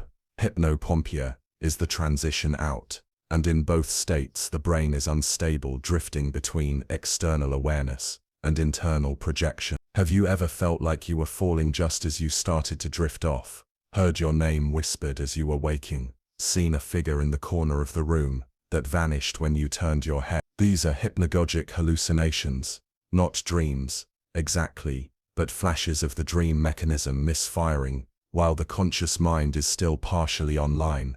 You're not asleep, but you're not fully awake either, and the result is a liminal experience, vivid, emotional, often surreal. These hallucinations can be visual, auditory, or tactile. They can feel like memories, or like something entirely new. They might last a few seconds, or minutes. Some are beautiful, others are terrifying. A common one is the intruder hallucination, a sense that someone is in the room. You can't see them, but you feel them, watching, waiting. Pair that with sleep paralysis, the temporary inability to move, as your body transitions between REM and waking, and the experience becomes nightmarish. You're frozen, aware, and not alone. Many cultures interpret this as spiritual, a haunting, a visitation, a demon, and while science explains it as a misalignment of brain systems, waking consciousness, returning before the body regains motor control,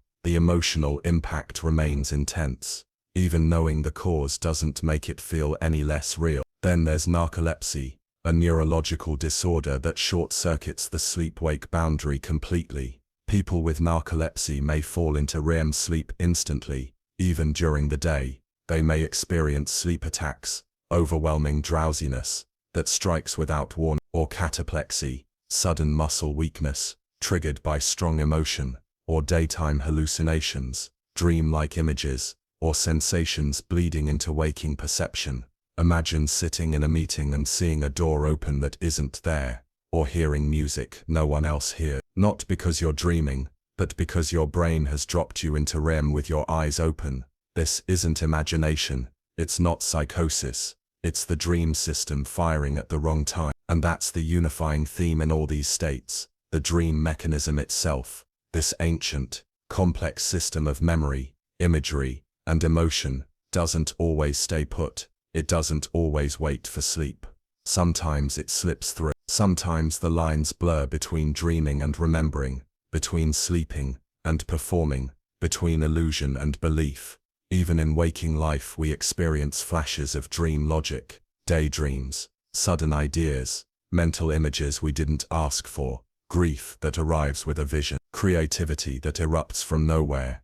These aren't full dreams, but they use the same parts of the mind, the imagination, the emotional memory, the inner voice, because the dreamer never really goes away. It's always there, just under the surface. And when the conditions are right or wrong, that dreamer stirs. In some spiritual and artistic traditions, this is embraced. Shamans speak of vision states, not dreams, not hallucinations, but something in between. States induced through rhythm, fasting, plant medicine, or intense focus, all meant to blur the boundary between worlds, to bring the dreaming mind into waking awareness. Some artists seek this deliberately, entering flow states, where time collapses and imagination takes control. They speak of painting without thinking, writing without effort, composing in a trance, and when asked where the ideas came from, they shrug. I don't know, I just followed them.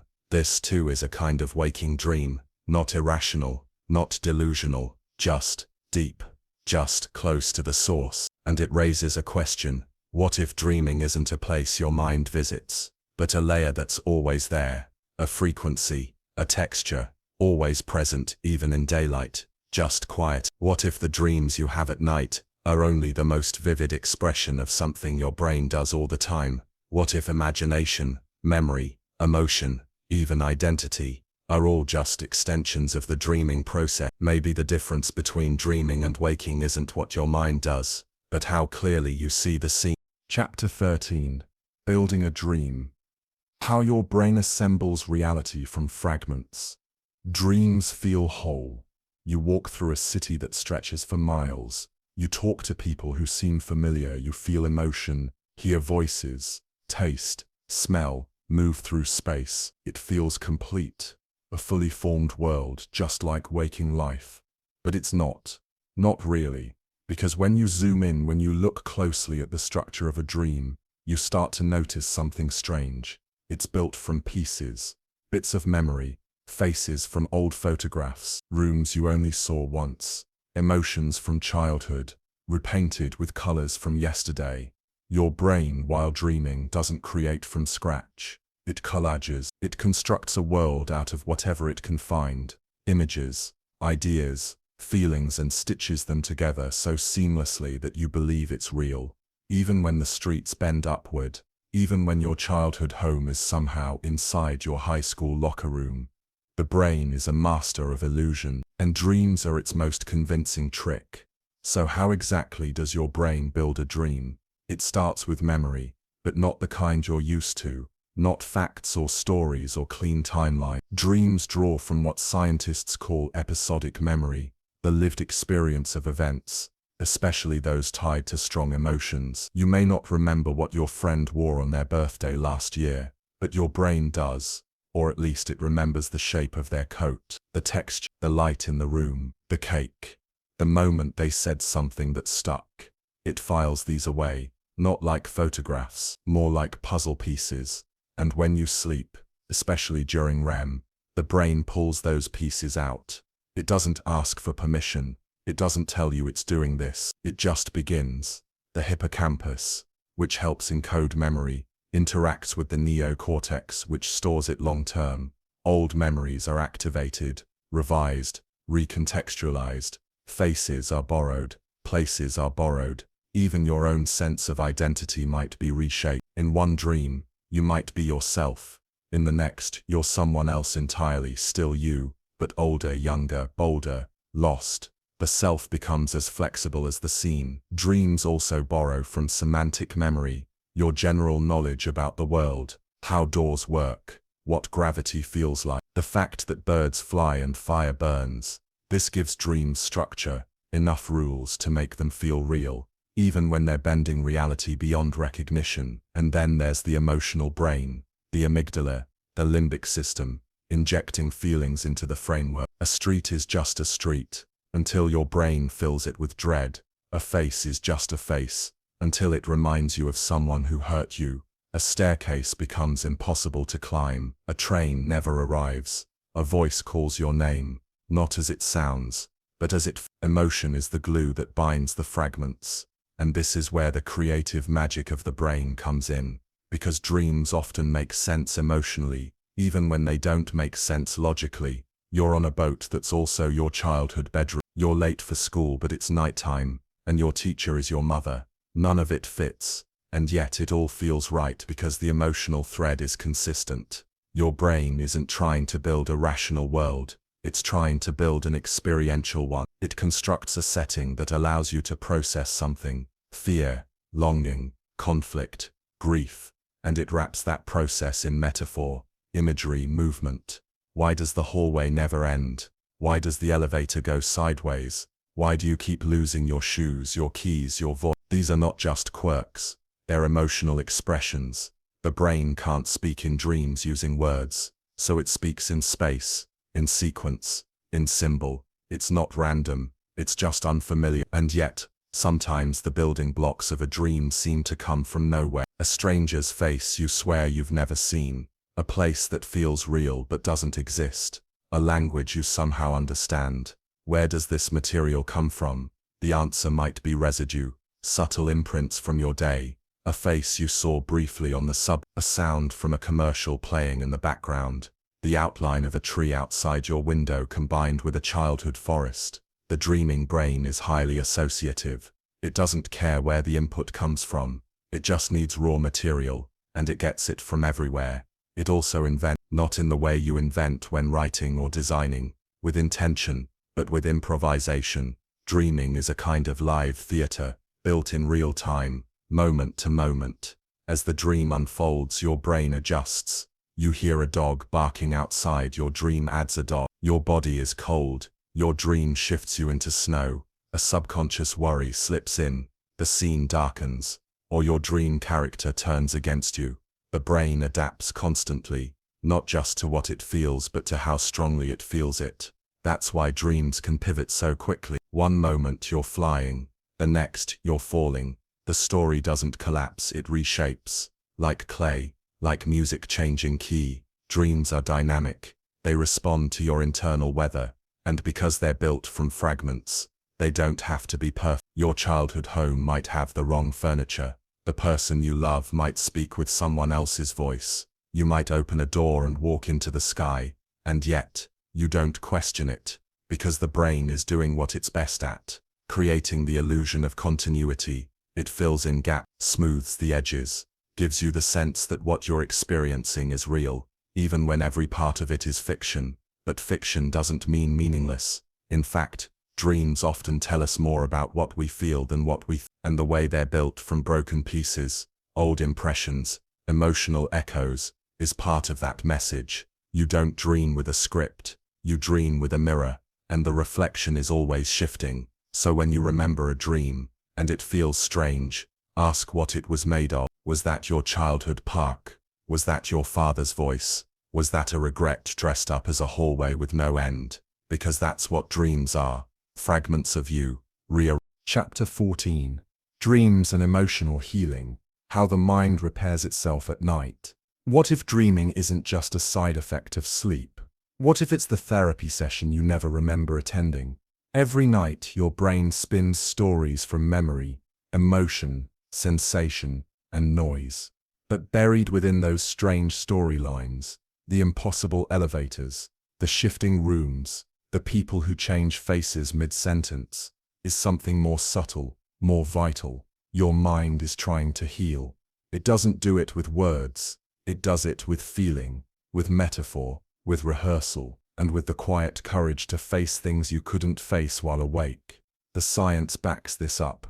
During REM sleep, the stage most associated with dreaming, your brain is awash with activity, especially in areas tied to emotion, the amygdala, hippocampus, and anterior cingulate cortex. These are the same regions that light up when you cry, when you remember loss, when you feel joy or fear or grief. But here's what's different during REM. The neurochemical balance shifts. Stress-related chemicals like norepinephrine drop dramatically, nearly to zero. This allows the brain to revisit difficult experiences without triggering panic. Think about that. Your brain waits until the body is still, the world is quiet, the defenses are down, and then it gently lowers you into a space where you can feel without running, where you can process, reframe, release. This might explain why dreams often replay emotionally charged situations. Not exactly, but symbolically. You might not dream of the breakup itself,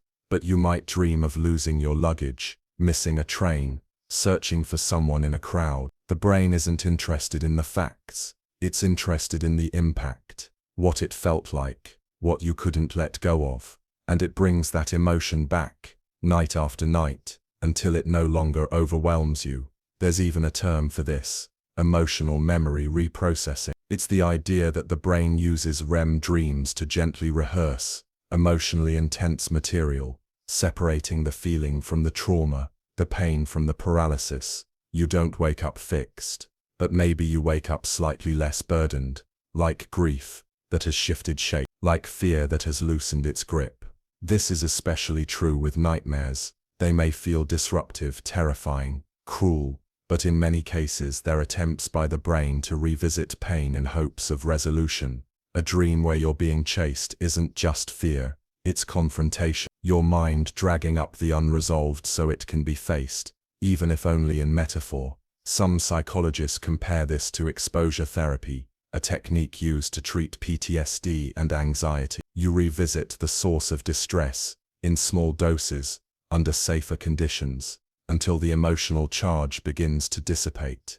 Dreams may do something similar, not perfectly, not always, but often enough to suggest that the mind knows what it's doing even when it feels chaotic. And the result: over time, recurring dreams often soften, nightmares evolve, the monster becomes familiar, the landscape changes, the dreamer gains power, not because the dream itself is different but because you are. This process is subtle, invisible, but measurable. Studies have shown that people who get healthy amounts of REM sleep tend to have better emotional regulation. They're less reactive to negative stimuli, more resilient, more adaptive. It's not just rest, it's repair. The brain doesn't just organize memories, it reorganizes meaning. That's why some dreams feel like closure, why you can cry in a dream and wake up lighter, why you can say goodbye to someone who's gone, even if only behind your eyelids, and somehow it helps. Some people describe these dreams as visits, from lost parents, from old friends, from parts of themselves they thought were gone, and whether or not that's real in any physical sense misses the point. The effect is real, the healing is real, because sometimes the only place you're brave enough to feel is in a world your brain creates just for you. This emotional processing also explains why dreams are often tied to recent stress. After a breakup, during a crisis, while recovering from illness, the dreams become louder, stranger, more frequent. That's not dysfunction, it's response. The dreaming brain is trying to keep up, to regulate, to interpret, to protect. Even dreams you don't remember may be doing the work. You wake up anxious, without knowing why, or peaceful, without recalling what happened, but the emotion lingers. That's the residue of reprocessing. Even lucid dreaming, when used intentionally, can become a tool for healing. Some people train themselves to enter a dream consciously, then confront fears directly, to speak to symbols, to rewrite endings, to return to the place they always run from. And there's a therapy called imagery rehearsal therapy, IRT, that takes this further, used for trauma and chronic nightmares. IRT encourages patients to write new versions of their recurring dreams, safer, more empowered, and rehearse them daily while awake. Over time, the brain begins to adopt the new version, replaying it during sleep.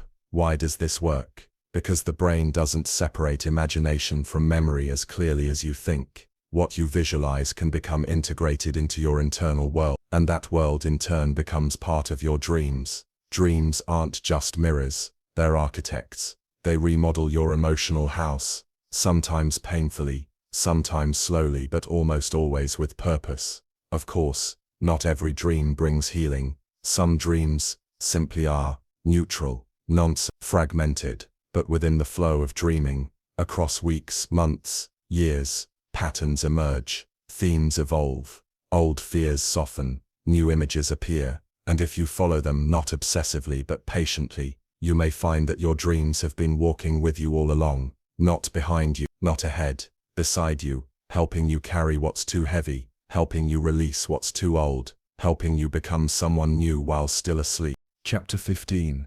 Dream Addiction, Sleep Disorders, and the Danger of Escaping Too Deep. Most people see dreams as fleeting things, random, soft, strange, there when you close your eyes, gone when you open them. But not everyone lets go so easily. For some, dreams become more than background noise. They become a refuge, an escape, a world that feels better, safer, or more alive than the one outside the bedroom door. And for a small but growing number of people, dreams become something they chase, deliberately, obsessively, until waking life begins to feel like the less real of the two. This is where dreaming turns a corner.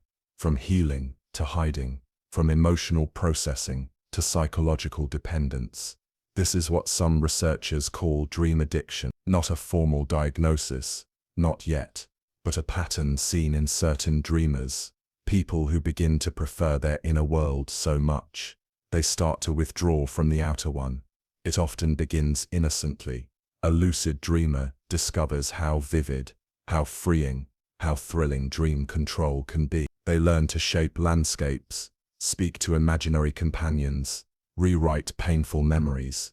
Each night becomes a world of possibility, unbounded by gravity, responsibility, or consequence. But then something shifts. The waking world becomes dull, tasks feel meaningless, emotions are flattened. Why struggle through reality when paradise waits in sleep? So, they start sleeping more. Not from exhaustion but from desire. They delay waking, they nap to re-enter the dream. They feel frustrated, even depressed, when the dream fades. And eventually, they stop living fully here, because they're investing everything in there. At its extreme, this behavior can mirror other forms of escapism. It's not unlike addiction to video games, or fantasy, or substances, not because dreams are inherently harmful, but because they're being used to avoid something real. But why does this happen? Because dreams can offer what waking life sometimes doesn't: control, beauty, connection, closure, even love. Some lucid dreamers form attachments to dream characters, figures who return night after night, who feel real, who offer comfort or companionship. These characters aren't random. They often represent unmet needs, unresolved relationships, inner archetypes. But over time, they become emotionally loaded. Losing them, even temporarily, can feel like grief, and that grief pushes the dreamer deeper. There are reports of people experiencing withdrawal symptoms when they can't dream: irritability, sadness, longing. Some even try to extend REM sleep artificially, with supplements, nootropics, sleep hacks, all in an effort to go deeper, stay longer. They're not chasing rest, they're chasing meaning, control, intimacy, escape. And that chase can come at a cost. Overuse of lucid dreaming techniques can disrupt sleep architecture. Constant attempts at awareness during sleep may increase nighttime awakenings, reduce deep sleep, and paradoxically make dreams harder to remember. In some cases, it leads to REM rebound, a sudden flood of intense chaotic dreams. After a period of suppression or manipulation, the brain fights to restore balance, even if the dreamer isn't ready. And sometimes, the dreams themselves turn. What once felt like sanctuary begins to feel sticky. The dreamer becomes trapped in loops. Recurring themes that once felt empowering now feel compulsive. The dream starts showing them things they didn't ask for. The boundary blurs. And this is where sleep disorders can begin to take root. Take REM sleep behavior disorder, where the paralysis that normally keeps you still during REM sleep fails. The dreamer may physically act out vivid, emotional dreams, punching, kicking, falling out of bed. It's dangerous, disorienting, and often tied to intense emotional dream content. Or narcolepsy, where dream and wake states mix too freely, leading to hallucinations, sleep paralysis, and chronic fatigue. Or hypersomnia, where the person sleeps excessively, but never feels rested, often because the brain is cycling through dreams that are more emotional than restorative. In all of these cases, the dreamer isn't just dreaming, they're stuck in a loop, physically, mentally, neurologically, and the more they try to force control, the more unpredictable the dream becomes. So what's the way forward? It starts with balance. Dreaming is powerful, but it's not a replacement for waking life. Lucid dreams can offer healing, creativity, joy, but they are part of the psyche, not the whole. When dreaming becomes a crutch, it's usually because something in waking life feels unbearable: pain, isolation, boredom, disconnection, and the dream offers relief. But the dream doesn't solve the source, it soothes the surface. That's not nothing, but it's not enough. The goal isn't to reject dreaming, it's to integrate it, to take what the dream offers, insight, metaphor, feeling, and bring it back into the light of day. That means using dreams as clues, not cages, accepting when a dream changes or ends, noticing patterns without clinging to them, allowing mystery without chasing escape, and above all, it means returning to your body, to your relationships, to your reality, even when it's messy, even when it's not perfect, because the power of dreaming doesn't come from how far you can escape, it comes from what you bring back, the perspective, the clarity, the courage to face the thing that made you want to escape in the first place. And often, when you do, the dream changes too. It becomes gentler, more meaningful, less demanding, because now, it's not a refuge, it's a conversation between all the parts of you, not just the ones that hurt, or hide, or hope. Chapter 16. The Dreamer and the Self. What dreams reveal about consciousness. In dreams, you are everything and nothing. You are the eyes that see, the voice that speaks, the feet that run, and the sky that falls. You are the protagonist, the observer, the architect, the stage. You are both the one being chased and the one doing the chasing. And yet, when you wake, who are you? This is one of the deepest questions dreaming forces us to confront. What is the self? Where does you begin and end, when even your own brain can trick you into believing in illusions every night? Let's start with something simple and strange. In dreams, you accept contradictions without resistance. You see yourself doing impossible things. You meet people you know are dead. You live entire lives in a single night, and wake up feeling like you just blinked. You believe it while it's happening. You rarely stop to question it. And then after waking, you say it was just a dream. But was it? Neurologically, a dream is built from the same ingredients as waking life. Your sensory cortices fire. Your emotional centers activate. Your imagination flows freely. Your sense of identity, though altered, remains. So if the same brain can simulate reality so convincingly that you don't even realize it's fake, how do you know waking life isn't just another level of the dream? This idea isn't new. Philosophers have asked it for centuries. René Descartes wondered if everything he experienced could be a dream, if all of life was a kind of deception. Chengdu dreamed he was a butterfly, then woke uncertain if he was a butterfly, dreaming of being a man. And in the modern world, scientists studying consciousness have come to similar questions, because dreams challenge the very nature of subjective experience. When you're in a dream, it feels real. That's the benchmark, felt reality. Your brain isn't relying on external input. It's generating a world internally, and you're immersed in it, as though it were actual. That means the part of your mind that tells you this is real is not tethered to external truth. That's powerful and unsettling, because it means reality as you perceive it is just a construction, a neurological best guess, a layered set of signals your brain interprets and believes. And if your brain can do that while asleep, if it can create a world with rules, time, memory, people, then what does that say about the nature of consciousness itself? Is consciousness just awareness, or is it the narrative? Is it the voice in your head?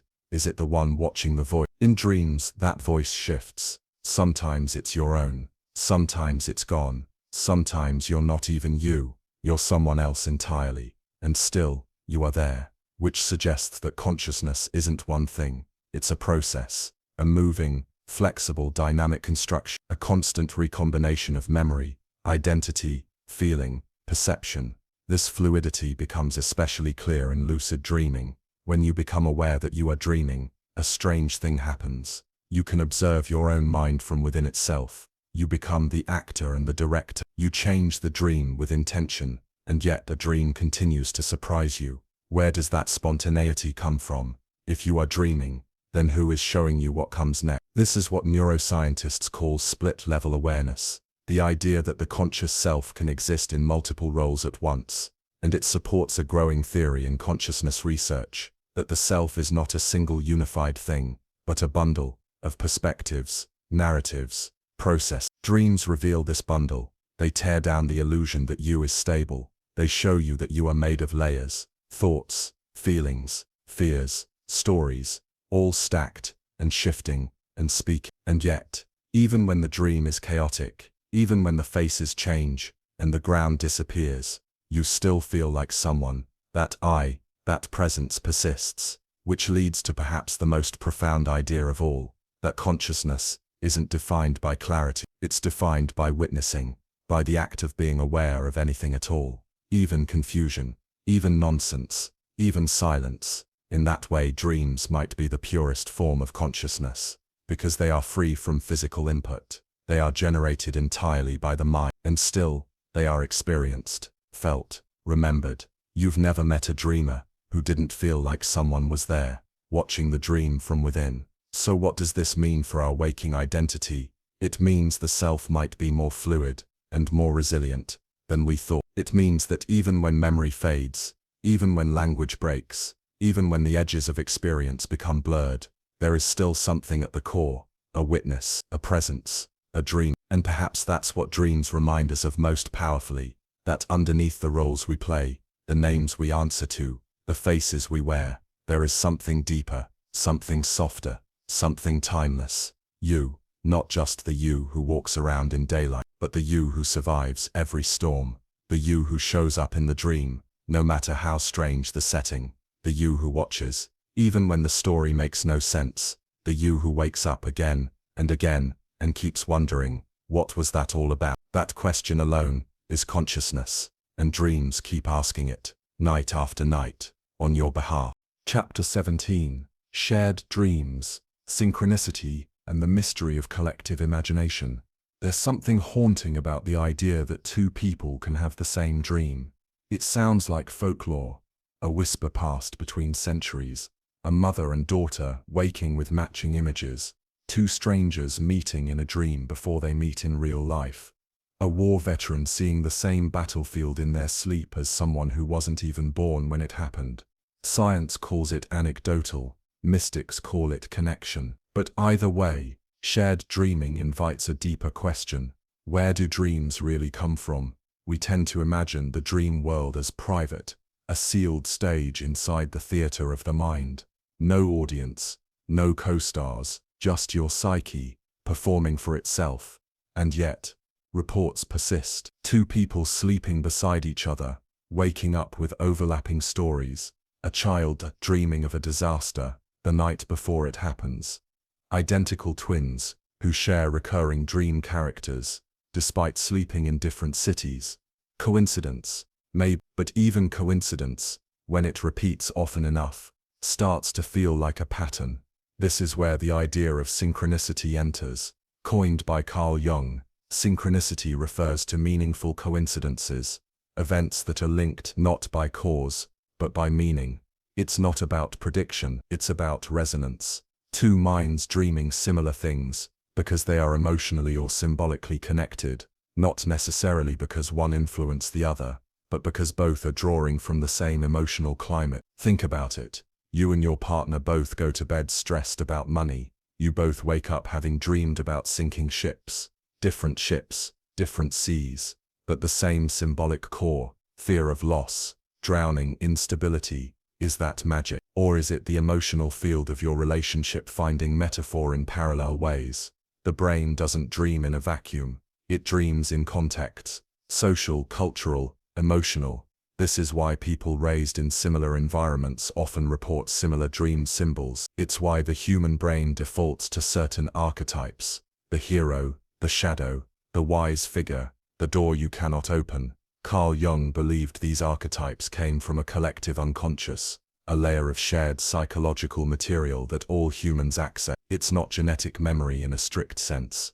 It's more like a shared language of the soul. And dreams, in this view, are not just private messages. They are part of a larger story, ancient, layered, communal. Why do so many people dream of falling, of being chased, of flying? Why do cultures across the globe, separated by oceans and centuries, all tell stories of prophetic dreams, visitation dreams, dreams of gods and ancestors?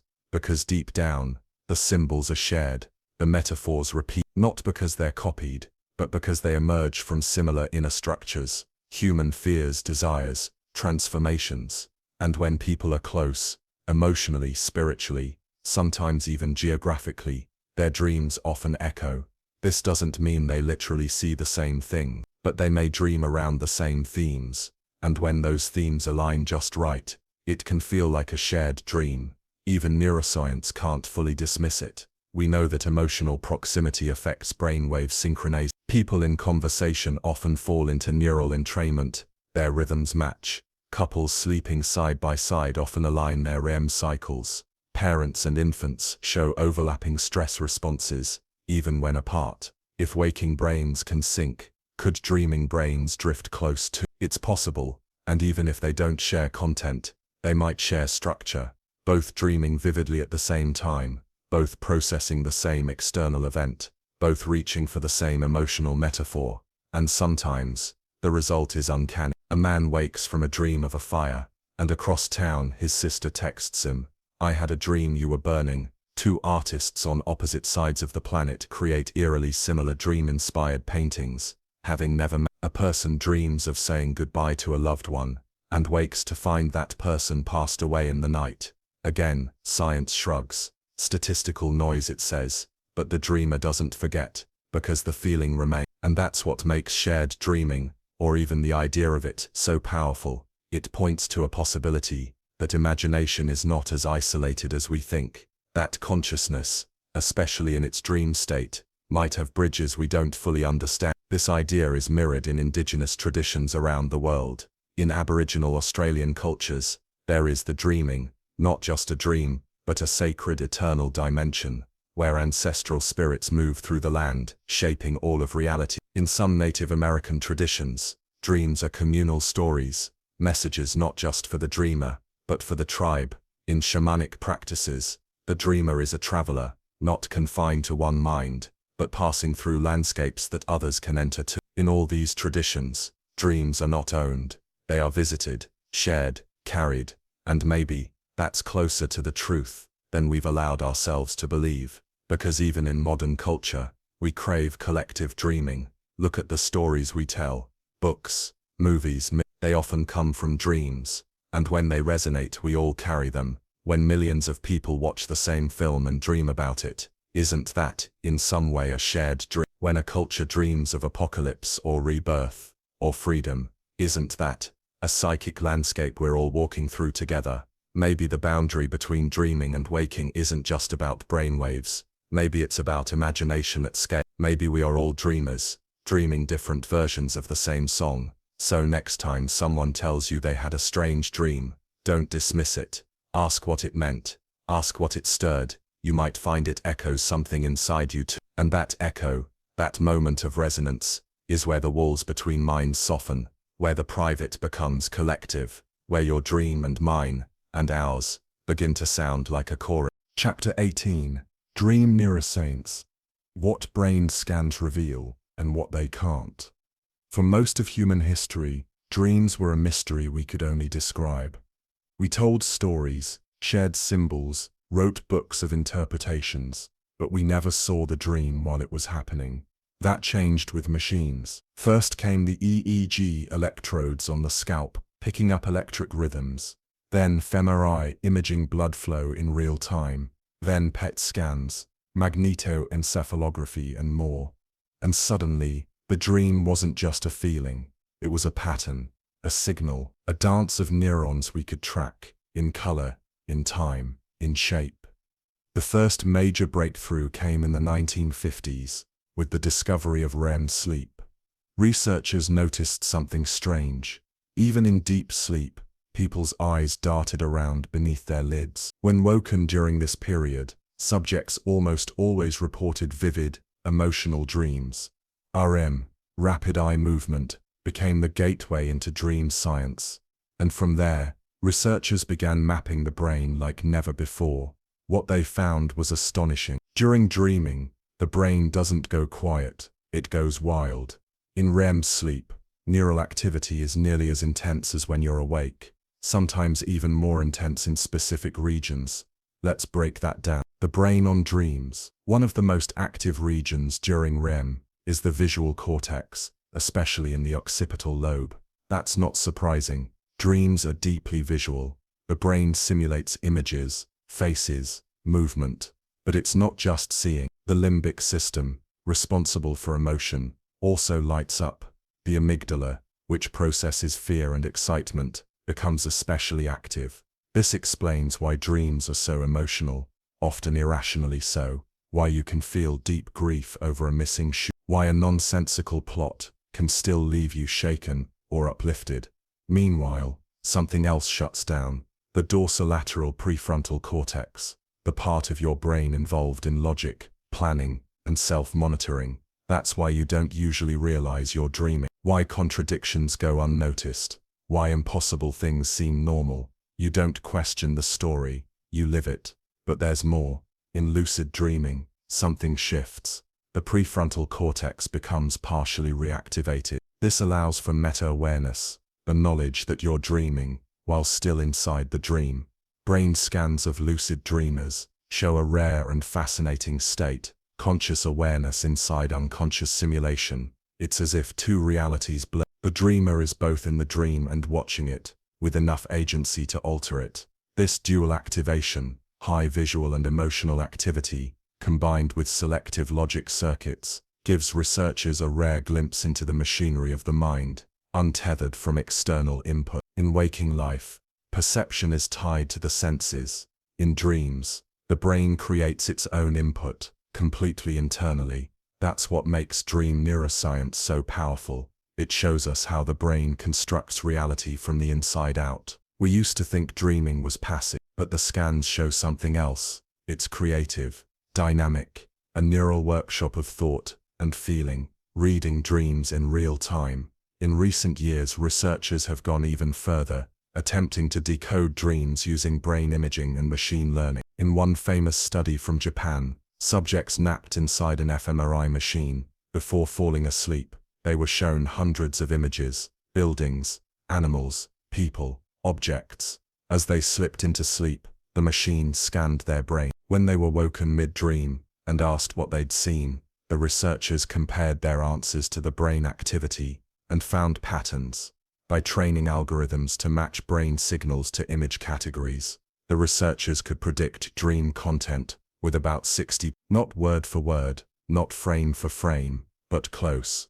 In another study, lucid dreamers were asked to signal with eye movements from inside the dream, left, right, left, to mark specific dream actions. This let researchers time-lock dream events with brain scans. They could watch in real time how the brain reacted to imagined movement, speech, touch. The implications are huge. We're getting closer to a future where dream content might be visualized, not perfectly, but perceptually, through neuroimaging models. But this future comes with caution, because for all that scans can show us, activation, timing, correlation, there's something they can't show. What scans can't reveal, brain imaging, is powerful, but it's not consciousness. It doesn't show the feeling of the dream, the sorrow of forgetting a fate, the awe of flying through a silent sky, the way a stranger's voice echoes like someone you once loved. The scan shows mechanism, it doesn't show meaning. That's where neuroscience hits a wall. No matter how advanced the machine, it can't experience what you feel. It can't interpret the metaphor. It can't know why the house in your dream had no windows, or why the water kept rising, or why you couldn't scream. For that, we still need narrative, art, psychology, reflection. Science gives us the map, but only you can walk the territory. And maybe that's the point. Dreams aren't just data. They're stories, emotional stories told in symbols, stitched together by the same brain that processes reality. So while the scan can tell us when you dreamed, only you can say why. The new frontier, as technology evolves, dream neuroscience is accelerating. Neurofeedback, wearable EEG, AI-powered analysis of sleep patterns, even brain-computer interfaces that may someday let us explore lucid dreams in collaborative or therapeutic ways. But the more we see, the more we realize how much we don't see, because dreams, like consciousness, resist full capture. They are at once biological and poetic, tangible and ineffable, visible and invisible, and maybe that's exactly why we keep dreaming them, not to explain, but to explore, to wonder, to remember things we never lived, and feel things we can't name. Chapter 19, Dream Prophecy. When the future speaks in symbols, it begins as a flicker, a strange dream, a name, a place, a moment. You wake up thinking, that was odd, and then it happens. The dream unfolds again, but this time, in waking life, you see the stranger, you hear the exact phrase, you watch the scene from your dream become real. Déjà vu, coincidence, or something else? Across history, humans have told stories of dreams that came true. Ancient kings built cities based on dreams. Prophets recorded visions of fire and floods. Even ordinary people, children, parents, travelers, have dreamt of events that hadn't happened yet, until they did. It's called precognitive dreaming, dreams that seem to anticipate real future events, sometimes days, sometimes years in advance. Science raises its eyebrow. Dreams are messy, it says. Billions are forgotten, millions never told. Out of all that chaos, surely a few will match reality by chance. And statistically that's true. When you dream of something every night for a lifetime, overlaps with the real world are inevitable. But even skeptics admit, some dreams feel too precise, too detailed, too specific to be random. So what's going on? Let's start with what we do know. The brain predicts constantly. Your brain is not just a recorder, it's a predictive engine. At every moment it's anticipating the future, based on past patterns, environmental clues, and emotional associations. In waking life this helps you survive. You see a dark cloud, and brace for rain. You hear a certain tone in a friend's voice and feel unease. In dreams that predictive system keeps running, but untethered from logic or censorship. Your brain is still working, still scanning, only now, it's combining your memories, your fears, your intuitions, and projecting them forward in symbolic form. In this way, many so-called prophetic dreams may actually be subconscious pattern recognition. You dream of your car breaking down, and a week later it does. But maybe, deep down, you noticed a sound, a stutter in the engine, a hesitation. Your conscious mind ignored it, your dreaming mind did not. This is one theory behind predictive dreams. They aren't supernatural, they're just your brain picking up on things you didn't know you noticed. But then, there are the dreams that seem to transcend this. Dreams with no logical link to the future event. Dreams about people you hadn't met yet. Dreams about disasters before the news breaks. Dreams about death, birth, reunions, down to the hour, the street, the color of the sky. When these happen, the explanations get murkier. Some researchers turn to quantum theory, suggesting that time may not be strictly linear at the level of consciousness, that just as subatomic particles can exist in superposition, maybe moments in time can too. Others explore the idea of non-local consciousness, the possibility that the mind or part of it is not entirely confined to the brain or the present moment. This would mean information, or at least impressions, might flow in ways we don't yet understand. Still others turn to Jung's concept of the collective unconscious. If dreams are tapping into a shared psychological space, then perhaps some dreams pull from patterns not just of the past, but of what's becoming, a kind of psychological forecast, emotional weather. Whatever the explanation, the experience is often the same. A dreamer wakes unsettled. They write the dream down. Days or weeks later, they see it happen. Sometimes it's trivial, a song on the radio, a street corner, a jacket. Sometimes it's life-changing, an accident, a decision, a meeting that alters everything, and the emotional weight can be overwhelming. Some feel awe, some feel fear, some feel guilt, as if they should have warned someone, should have done something. But here's the truth. Dreams, even predictive ones, rarely offer clarity. They speak in symbols, not schedules, in feelings, not facts. They might show you waves crashing, but not tell you where. They might show a goodbye, but not say who. They might give you a future, but only through fog. That's why interpretation matters, and why many dreamers develop their own system for understanding dreams over time. The more you track your dreams, the better you learn your own symbolic language. You begin to see patterns, images that repeat before change, before loss, before growth. And whether or not those dreams predict the future, they often prepare you for it, because ultimately dreaming is less about knowing what will happen, and more about becoming someone who can face it. A dream of falling doesn't mean failure. It might mean you're learning to trust. A dream of fire doesn't mean destruction. It might mean transformation. Even prophetic dreams, in their rawest form, are not roadmaps. They are reflections, emotional X-rays of where your life might be leaning, and sometimes they serve not as warnings, but as invitations to listen, to act, to wake up, not just from sleep, but into awareness. Because when a dream makes you feel the future, even vaguely, you begin to see the present more clearly. You make that call, you cancel that trip, you say yes to the thing you would have ignored. In that way, prophecy isn't about fate, it's about choice. It's about alignment. And when you take a dream seriously, not as magic, but as message, you start living with deeper attention.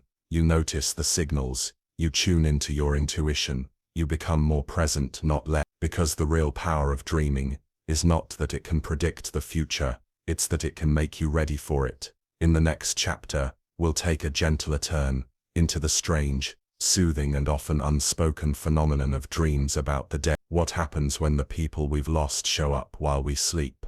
Let's keep going. Chapter 20. When the dead appear, grief, visitation dreams, and the love that lingers, they show up quietly most times. Not with thunder, not with warning, just there, sitting on a bench, standing at a kitchen sink, smiling like they never left. The people you've lost, gone in body, but not in dream. These dreams often feel different, calmer, brighter, strangely real, as if the air inside them is made of something denser. Time slows, touch feels possible, and when you wake, you don't question whether it happened, not at first. You just whisper, they were here. Grief dreams, or visitation dreams, have been reported for centuries. They cross cultures, religions, and belief systems. People from all walks of life describe the same experience. A loved one appears in a dream, not as a memory, but as a presence, alive, conscious, loving. They don't always speak. Sometimes they just look. Sometimes they hug you. Sometimes they deliver a message, simple, profound, or strange. And when you wake, it feels like something in you has shifted, as though your heart got to finish a conversation your mind never could. But what are these dreams, really? The psychology of grief dreams. Let's begin with what we know from science. Grief is not just emotional, it's neurological. The brain struggles to adjust to the absence of someone it was wired to expect. Your daily routines, your reflexes, your inner narration, all are shaped by those you love. And when they're gone, the brain doesn't immediately delete them. It searches. That search can bleed into sleep. The dreaming brain, untethered from physical reality, continues the pattern. It finds the missing person, replays them, updates them, rebuilds their voice from memory and longing, and in doing so, it offers a kind of internal reunion, one the waking world cannot. Psychologists call this continuing bonds theory, the idea that healthy grieving doesn't always mean letting go, but rather transforming the relationship. The person isn't erased, they're integrated, and dreams may be the mind's way of doing that, integration gently. Interestingly, studies show that grief dreams are most common in the months following a loss, especially if the relationship was close, unresolved, or traumatic. But even decades later, they can return, triggered by anniversaries, smells, old songs, and often, they come with a strange kind of peace. This peace is not always explained by psychology, because something about these dreams feels different. Even skeptics report that visitation dreams often carry a clarity, a weight, that other dreams don't. The deceased appear healthier, more radiant. The dreamer wakes feeling soothed, not startled. It doesn't feel like a memory, it feels like a moment. And here is where science steps back and mystery steps forward. A deeper possibility. Could it be that these dreams are more than emotional simulation? Some believe they are visits, spiritual encounters between the living and the dead, not imagined, not hallucinated, but a brief crossing of veils. Whether or not that's true in a measurable sense, the impact is undeniable. People who experience visitation dreams often report, "I forgive you, live your life."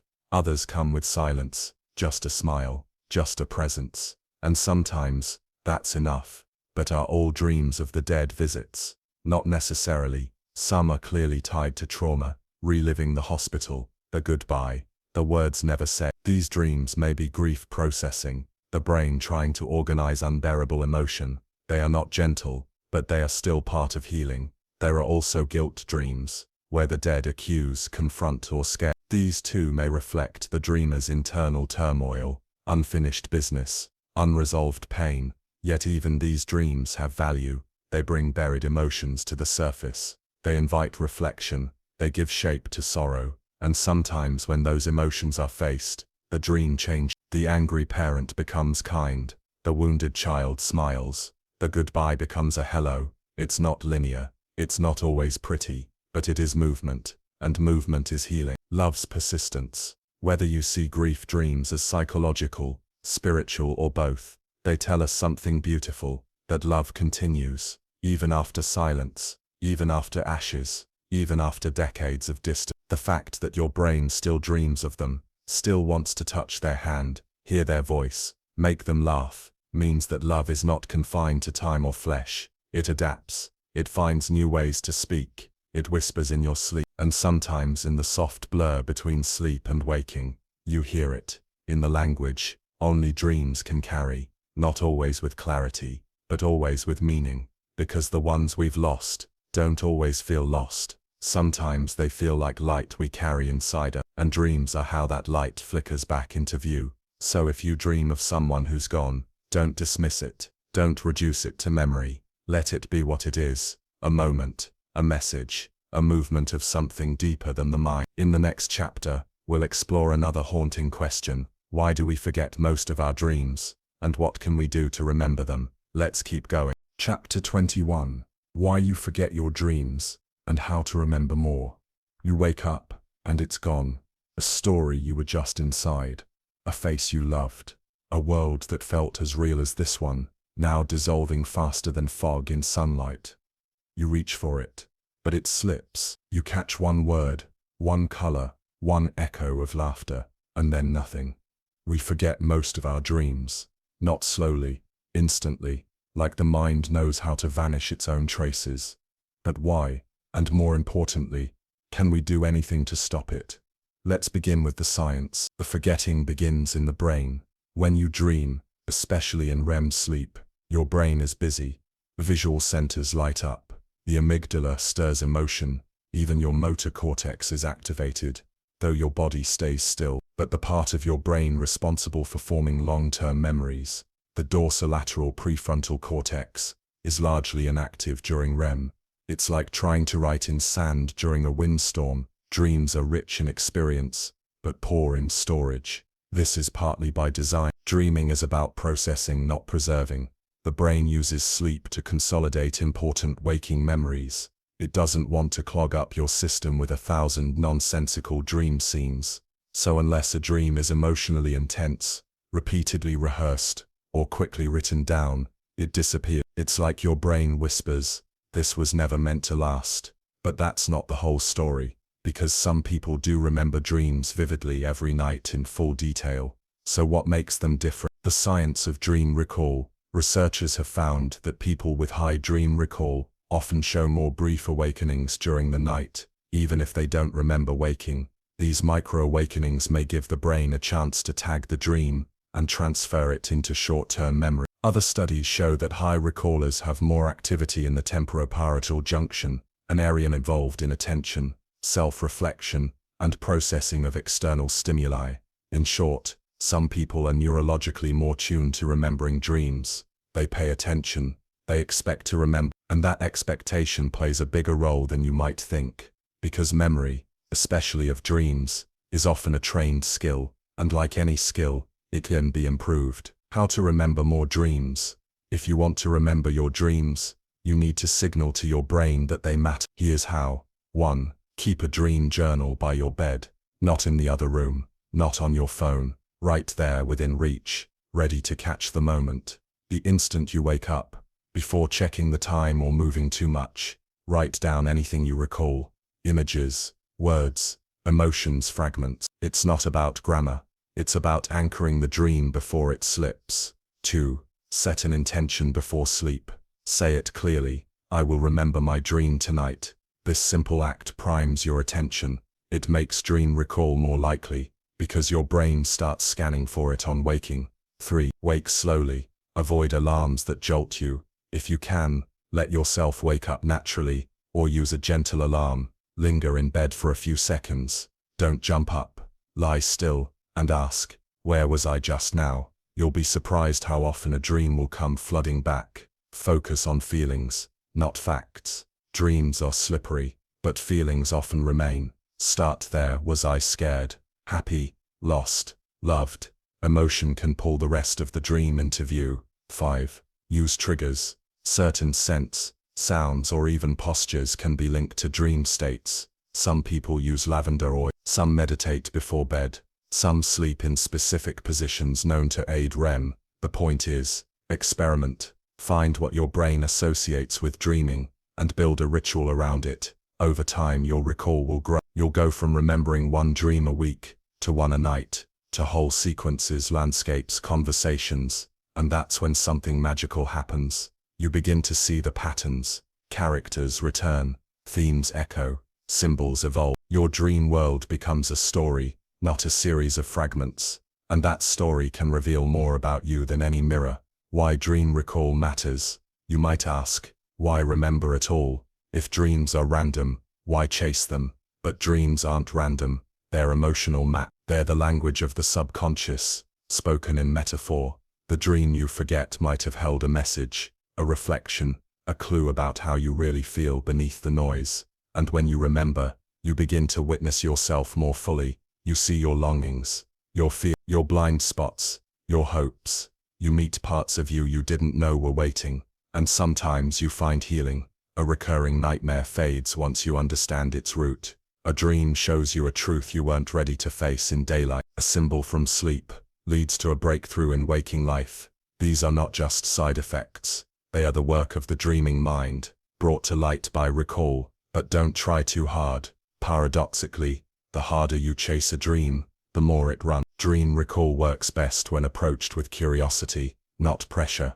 If you forget, don't punish yourself. If the page is blank, keep it open. Over time, your brain will begin to understand. This is a space for dreaming. This is a space for remembering. And even on the nights when nothing sticks, something always stirs. Because dreams are never truly lost. They're stored, echoed, woven back in later. They shape the soil of your inner life, even when you can't name the seeds. So let yourself remember gently. And when you do, write it down, even just a sentence. It might be the beginning of a conversation you didn't know you needed. In the next chapter, we'll explore recurring dreams, what they mean, why they return, and what they're trying to tell you. Let's keep going. Chapter 22. Recurring Dreams. The messages that keep knocking. You're running down the same hallway, or standing at the edge of the same cliff, or trapped in the same classroom, heart pounding, test on the desk and you didn't study. Again, maybe it's once a week, maybe it vanishes for years, then returns like an old ghost. But every time it happens, you know, I've dreamed this before. Recurring dreams. They arrive like riddles, repeating stories, settings, emotions.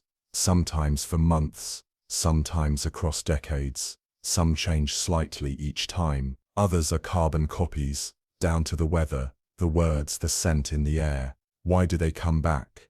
And more importantly, what do they want? The brain loves loops. At the simplest level, recurring dreams are the mind's way of flagging unresolved emotional material. You're stuck in a life pattern, stress, conflict, trauma, and your brain processes it again and again, like a song on repeat.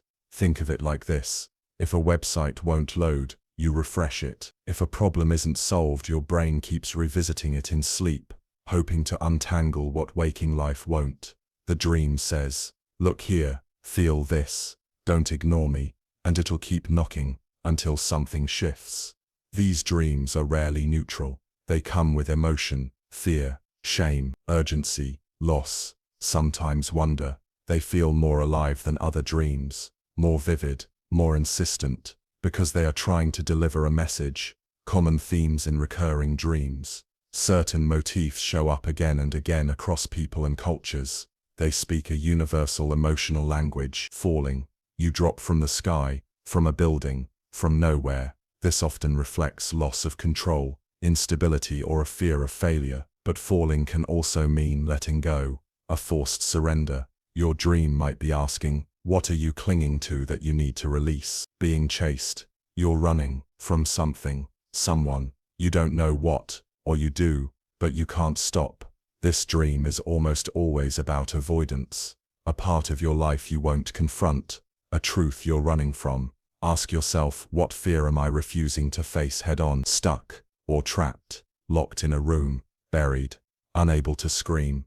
These dreams often point to feeling powerless, silenced, or emotionally boxed in. Maybe you're in a situation that's slowly suffocating you. A job, a relationship, a belief. Your dream is showing the emotional truth, even if your waking mind denies it. Tests and exams. Unprepared, late, confused. It's a test, and you don't even know the subject. These dreams are about self-worth, pressure, and the fear of being judged. Often they emerge during periods of stress or change. Even if you're long out of school, they whisper, do you feel like you're being measured? Do you fear you're not enough? Returning to childhood places. Your old house, your elementary school, a place you haven't thought of in years. These dreams often ask you to revisit a younger part of yourself, a time of innocence, wounding, or major change. It may be less about the place and more about the version of you that still lives there. Psychological interpretations.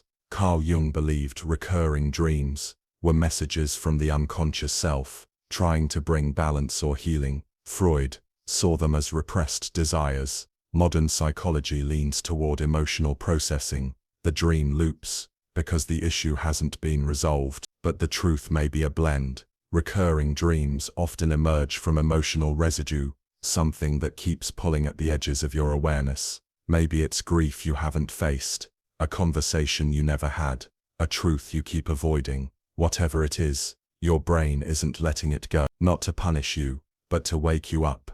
And when the message lands, when you finally feel it, name it, integrate it, the dream often stops, just like that. Or it changes, becomes less frightening, becomes a story of escape, transformation, peace, because the dream didn't want to haunt you, it wanted to help. How to work with recurring dreams. If you have one of these dreams, don't brush it off, invite it in, sit with it, start by writing it down, in full detail. Ask, what part of this feels most emotionally charged? What might this symbolize in my waking life? When did this dream first start showing up? What changed in my life at that time? Then, here's the key, try responding to it. Before sleep, set an intention. Tonight, I want to understand this dream. Or even tonight, I want to speak to what's chasing me. In time, the dream may shift. New characters appear, doors open, you act differently. This is lucid response. Even if you don't become fully lucid, it tells the brain, I'm listening now, and often, that's all the dream wanted. What if the dream never changes? Some dreams don't respond to interpretation, they just keep looping, stubborn, strange, silent.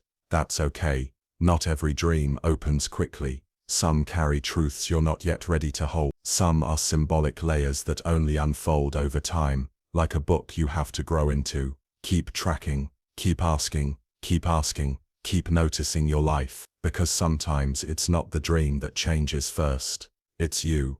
And then, one night, the door that was always locked open, the monster chasing you turns and hugs you, you pass the test, you stop falling, and you wake different, not because the dream changed, but because something in you did.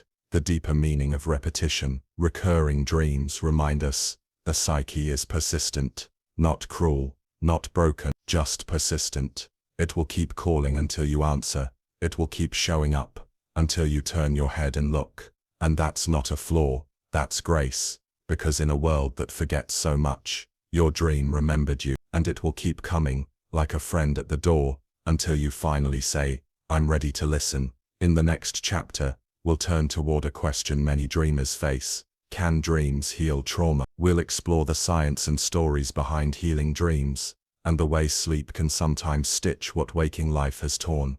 Let's keep going. Chapter 23, Healing Dreams. How the mind repairs through sleep. Not all dreams disturb, some mend. They don't always look like much. A hand held across a quiet table, a beam of sunlight on a bruised memory, a word spoken, finally after years of silence, and you wake up softer, not cured, not fixed, but soothed, like your mind took one step closer to healing while you weren't even watching. These are healing dreams, dreams that don't terrify or confuse, but comfort, dreams that help the mind process pain, slowly, subtly, but unmistakably. They're not rare, but they are rarely talked about, because healing doesn't shout, it whispers, and in dreams that whisper becomes something sacred. The science of healing during sleep. Let's start with what we know. During sleep, especially REM sleep, your brain becomes a kind of emotional workshop. The amygdala, which governs fear and emotion, stays highly active. The hippocampus, which stores memory, replays experiences, and the prefrontal cortex, the part that normally judges, interrupts and censors, goes quiet. This is the perfect setting for healing. You relive what hurt you but without the same sharpness. You feel what you couldn't face before, but gently, from a distance. You're allowed to experience the memory, not to react to it, but to reprocess it. This is the foundation of emotional memory consolidation, and it's why sleep, particularly REM, is essential for recovering from trauma, heartbreak, or loss. Studies show that after difficult experiences, people who get more REM sleep show less emotional reactivity in the following day. Their brains have softened the charge, without forgetting, without denying. In this way, dreams can serve as exposure therapy without the therapist. a retelling of the story in symbols, feelings, scenes. But this time, you're safe. This time, you survive. The role of symbolism. Healing dreams rarely replay the trauma exactly, instead they translate it. A car crash becomes a falling star, a screaming parent becomes a locked door, a breakup becomes a bird flying away. The story changes shape, but the emotion remains. And that's the key. Symbolic processing allows you to confront pain without being re-injured by it. The dream says, let's look at this again, but gentler now. That's not repression, that's wisdom. The subconscious knows that healing doesn't happen by brute force. It happens by layering, by metaphor, by timing, and dreams respect that timeline better than the waking mind ever could. Types of healing dreams. There are many shapes these dreams can take. Some come suddenly, others evolve slowly over years. The conversation you never had. You speak to someone you've lost. Maybe they say, it's okay. Maybe you say the thing you never got to. These dreams often carry a feeling of closure, even if nothing in waking life has changed. They give voice to the unfinished. The insight dream. Suddenly, a dream shows you something new, a pattern, a truth, a behavior you didn't realize before. You wake up with a sentence in your head that changes the way you see a whole decade of your life. These dreams are rare, but real. They feel like the mind solving itself. The empowerment dream. Where you once ran, now you stand your ground. Where you once hid, now you speak. These dreams mark a turning point, a sign that your inner world is shifting. The nightmare hasn't vanished, but now, you're not powerless inside it. That's healing.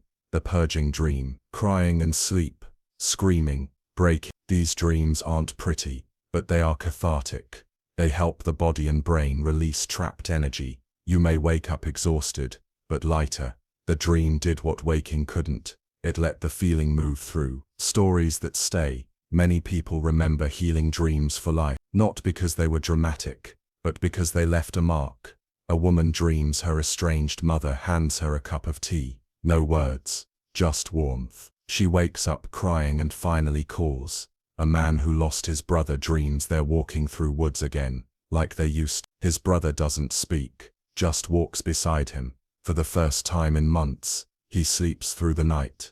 A child with night terrors dreams of a glowing animal that stands between them and the monster. The nightmares never return. No therapist could script these stories. No science can fully explain them, but they happen. Every night, in rooms all over the world, behind closed eyelids, the healing begins. Not loudly, but deeply. Can you invite a healing dream? You can't force healing, but you can open the door. Try this before bed. Tewa. Write down the emotion you're carrying, not the story, just the feeling. Sark. A gentle question, like what do I need to see to move forward? Set an intention, such as, tonight I invite healing, however it wants to come. Then sleep. No pressure, no expectation, just trust. Your mind, your dreaming self, knows more than you think, and it wants your peace. Sometimes it takes weeks, sometimes years, but the dream comes, and when it does, it doesn't fix everything. It doesn't erase the past, but it gives you something stronger than answers: compassion, for yourself, for what you endured, for the version of you who needed that dream more than you knew. Healing is not a destination. We often talk about healing like a finish line, something we arrive at, clean, whole, done. But dreams remind us, healing is not a place, it's a process, a spiral, a deepening, a remembering that you are still here, still soft, still becoming. Dreams give you space to feel the things you're too busy, or too afraid, to feel in daylight. They don't promise resolution, they offer movement, and sometimes that's everything. In the next chapter, we'll explore something more unusual: dreams of other lives, reincarnation, ancestral memory, and the deep unconscious narratives that feel older than our current identity. Let's keep going. Chapter 24. Dreams of other lives, memory, reincarnation, and the timeless self. You're in a place you've never seen, wearing clothes from another time, speaking a language you don't know, yet it flows from your lips, like a river you were born beside. And the strangest part, it all feels familiar. Not like imagination, not like invention, like memory. These are dreams that don't seem to belong to your life, but they carry the weight of lived experience. A battlefield with no name, a child you've never met, who calls you mama, a distant shore you wake up aching for. Dreams of other lives. They arrive without warning. They leave with more questions than answers. And for centuries, people have asked, what are these? Are they metaphors? Are they echoes from stories you've absorbed? Or are they something older, something deeper? Could they be fragments of past lives? The concept of reincarnation in dreams. The idea of reincarnation, the soul returning in a new body, is ancient Hinduism, Buddhism, Jainism, many indigenous traditions. All speak of life as a cycle, not a straight line. You die, you return, you learn again. In the West, this idea has lived mostly in mystic corners. Plato wrote of soul memory, and early Christian sects once debated it, but it was largely cast out of mainstream doctrine. Still, it never disappeared, especially not in dreams. People across cultures, ages, and belief systems have reported vivid dreams of being someone else. Dadish, living in another country, centuries ago, dying in war, caring for children they've never met, but feel they knew, holding ancient tools, speaking foreign tongues, experiencing other eras. And these dreams feel different. They carry emotion, detail, and sometimes even physical resonance. Aches, tears, shivers that linger long after waking. But are they real? The psychological perspective. Let's begin where science often begins. The brain. Psychologists typically interpret past life dreams as a kind of archetypal expression. Carl Jung believed we carry a collective unconscious, a shared reservoir of symbolic memory that transcends time and culture. In this view, dreaming of being a knight, a healer, a sailor, lost at sea, these aren't memories, but stories your psyche is drawn to, because they reflect parts of yourself that need to be known or healed. Maybe you dream of a life as a servant, because in this life, you struggle with power, or a life as a warrior, because now you fear conflict. The symbols don't lie, but they're not always literal, yet even Jung admitted. Some dreams felt older than the self. Some dreams didn't fit into the neat container of personal metaphor, which brings us to the mystery, the paranormal view, soul memory. Across countless dream reports, certain themes repeat, but still feels like me. The environment is hyper-detailed, towns, streets, even weather. Emotions are deep and specific, often involving love or loss. There is often a death scene, or a moment of departure. Many who experience these dreams wake up, not just curious, but changed. They feel a grief they can't explain, or a longing for a child who doesn't exist, or an unshakable familiarity with a culture they've never studied. Some even trace their dreams to historical events or locations, and find eerie matches. Skeptics call this coincidence or cryptomnesia, where the brain remembers something it once absorbed, unconsciously, and that's valid. The brain is a sponge. Media, stories, passing conversations, they leave impressions you don't notice, until they show up in dreams. But not always, because sometimes, the information in the dream isn't just obscure, it's impossible to have known, and that's where even scientists pause. Ian Stevenson, a psychiatrist from the University of Virginia, studied over 2,000 cases of children who claimed to remember past lives, often verified by details they couldn't have possibly learned.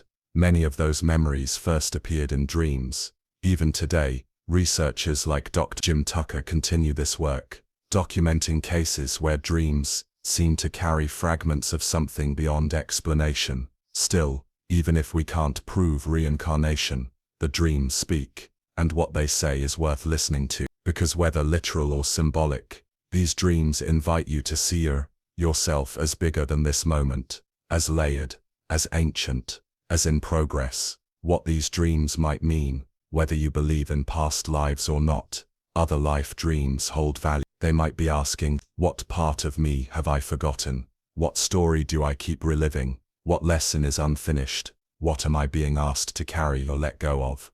They also often mirror your waking life in surprising ways. Dreaming of persecution may reflect current feelings of being silenced. Dreaming of royalty may point to hidden self-worth. Dreaming of a tragic love may reflect the scars of abandonment from this life, or something deeper. The power of these dreams isn't in whether they are true, it's in what they unlock. They let you feel timeless. They stretch your self-image. They awaken grief and wonder and awe, emotions that rarely get space in modern life. And sometimes they heal you in places you didn't know were wounded. Can you invite these dreams? You can't force a dream of a past life, but you can become open to it. Before sleep, try this. Tape. Find a quiet space. Reflect on the question, what do I carry that feels older than me? Day. Breathe deeply, then set a gentle intention. If there's something I need to remember, let me dream it. Journal the moment you wake, without judgment or interpretation. Even fragments, a street name, a piece of music, a coat, might carry meaning. Treat it not as evidence, but as invitation. Dreams of other lives aren't just about who you were, they're about who you are becoming. Time, self, and the dreaming mind. Ultimately, these dreams remind us that time, as we know it, may be a construction. The dreaming mind doesn't obey clocks. It leaps, it folds, it remembers things you've never lived. Maybe it's memory, maybe metaphor, maybe mystery, but always, it's meaningful. And if you wake one day with tears in your eyes, heart aching for a place you've never seen, don't dismiss it. Don't chase it either. Just listen, because something in you remembers, and it may not matter if it's fact or fable. What matters is this: in the dream, you were whole, and that wholeness is trying to find its way back into the daylight of your life. In the final chapter, we'll tie it all together: the science, the symbolism, the stories, and ask the question that underpins everything we've explored. Why do we dream at all? Let's keep going. Chapter 25. The purpose of dreaming. What sleep reveals about the human spirit. So why do we dream?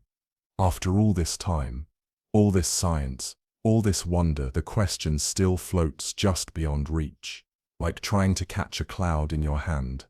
Is it memory? Is it therapy? Is it imagination, let loose in a theater of the mind? Or is it something more? Every chapter we've wandered through, every dream of flying, falling, remembering, healing, loving, brings us closer to this quiet center, not a final answer, but a shape of meaning, a silhouette in the dark. Dreaming, at its essence, is not about solving, it's about being, and perhaps, being more deeply than waking life allows. The biological purpose. Let's begin where we're most grounded. Biologically, dreaming serves several critical functions. They're memory consolidation, turning experience into long-term knowledge; emotional regulation, diffusing stress and trauma through simulated events; problem solving, rehearsing choices and outcomes in a safe, symbolic space; neuroplasticity, maintaining and rebalancing neural connections. These functions are supported by countless studies. Dream-deprived people struggle to learn, regulate emotions, and adapt.